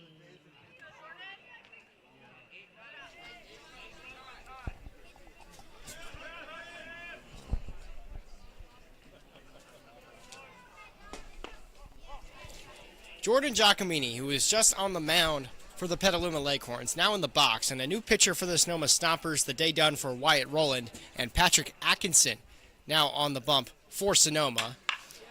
His second pitch to Giacomini, sent out to center, and it's caught by Caden Dosa. Atkinson, out of the University of Hawaii. The righty's a senior in school. Now batting, number 17, Case Durham-Millar.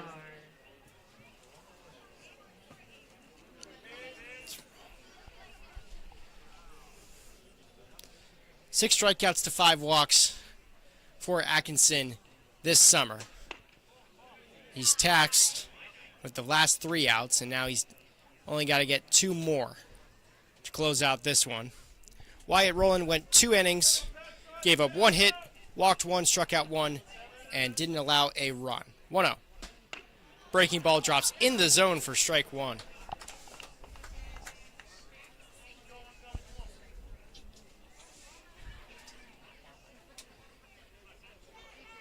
Atkinson set. From the stretch, pitch. Grounded right back at him, gets under his glove. Here comes Ramos at second. His throw is high of first.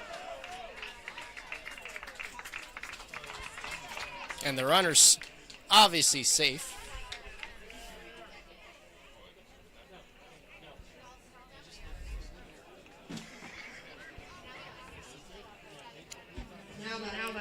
That was Case Durham-Millar with the infield single.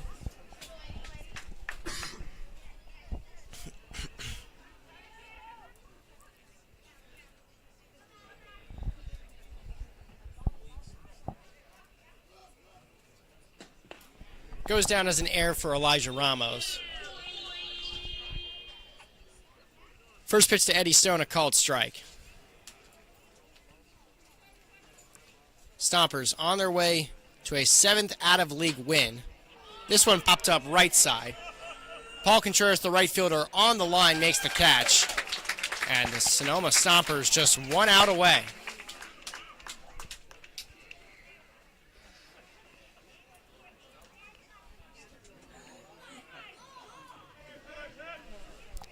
So it's all down to Lucas Hermes. Hasn't been his day so far. 0 for 3 with a walk. He was 0 for 3 with 2 walks last night. Atkinson set. Pitch. In the zone for a called strike.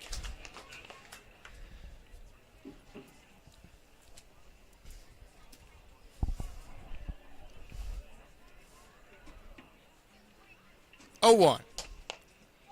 This one in the zone.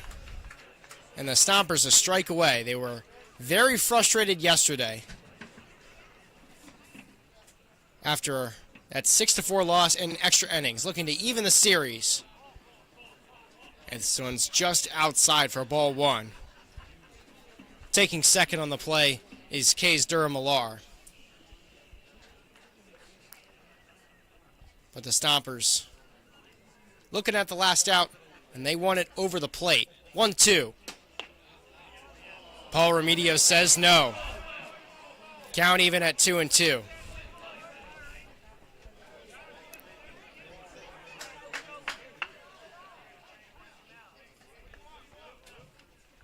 Atkinson set.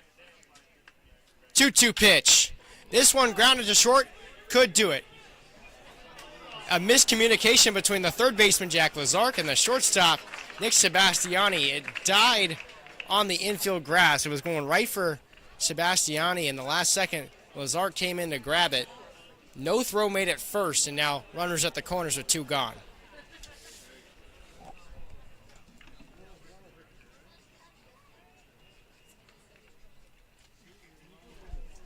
Micah Sanders now pitch hitting in the lefty's batter's box.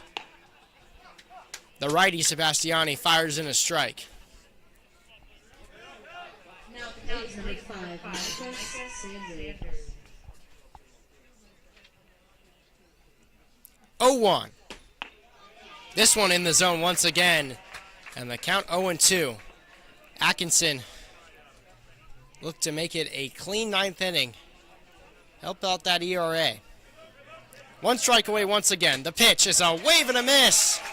Sanders down on strikes, and the ball game is over. Patrick Atkinson helps shut the door for Sonoma. The Stompers, a frustrating loss last night, come back on this Saturday evening and make it 1-1 through 2 games against the Petaluma Leghorns. 11-3 your final. Kieran, a big bounce back for Sonoma, and the biggest stretch of the season likely coming up. Yeah, we need more innings like that 3rd and like that 8th. Big crooked numbers for a Stompers offense that's proven they could do it on multiple occasions. But here we go, Ryan. You said it. We can tee it up as much as we want. Season kicks off tomorrow. Your real league play. 6 league games in 7 days. Big few games coming up for Sonoma. And again, one thing we should notice, very short turnaround. It's 9:15 right now, but first pitch set for noon tomorrow. You gotta hope not too much fatigue after today. Zach Pace changes up that lineup. Big one tomorrow in Menlo Park. A big one tomorrow at Menlo Park. Once again, all road games for the Sonoma Stompers on Mixlr, not on the YouTube channel here. We hope, me and Kieran both hope that you can join us for those games. That will be on Mixlr, a noon start, 12:50 pregame on that. You can find the link to our Mixlr on all of our social medias, Instagram, X, Twitter, whatever you want to call it. The final line for the Sonoma Stompers, they get 11 runs on 9 hits and 2 errors. And for the Petaluma Leghorns, it's 3 runs on 7 hits and 2 miscues of their own. For everyone that makes this broadcast possible, for our silent reporter, Rahil Jaswal, for my broadcast partner, Kieran Costa, I'm Ryan Bridges saying so long, Stompers, even the series. We'll see ya Sunday at noon.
Descendencia entera. ¿Por qué? Porque ella me da la mamá de la mamá de la mamá de la mamá de la mamá de la mamá de la mamá de la mamá de la mamá de la mamá de la mamá de la mamá de la mamá de la mamá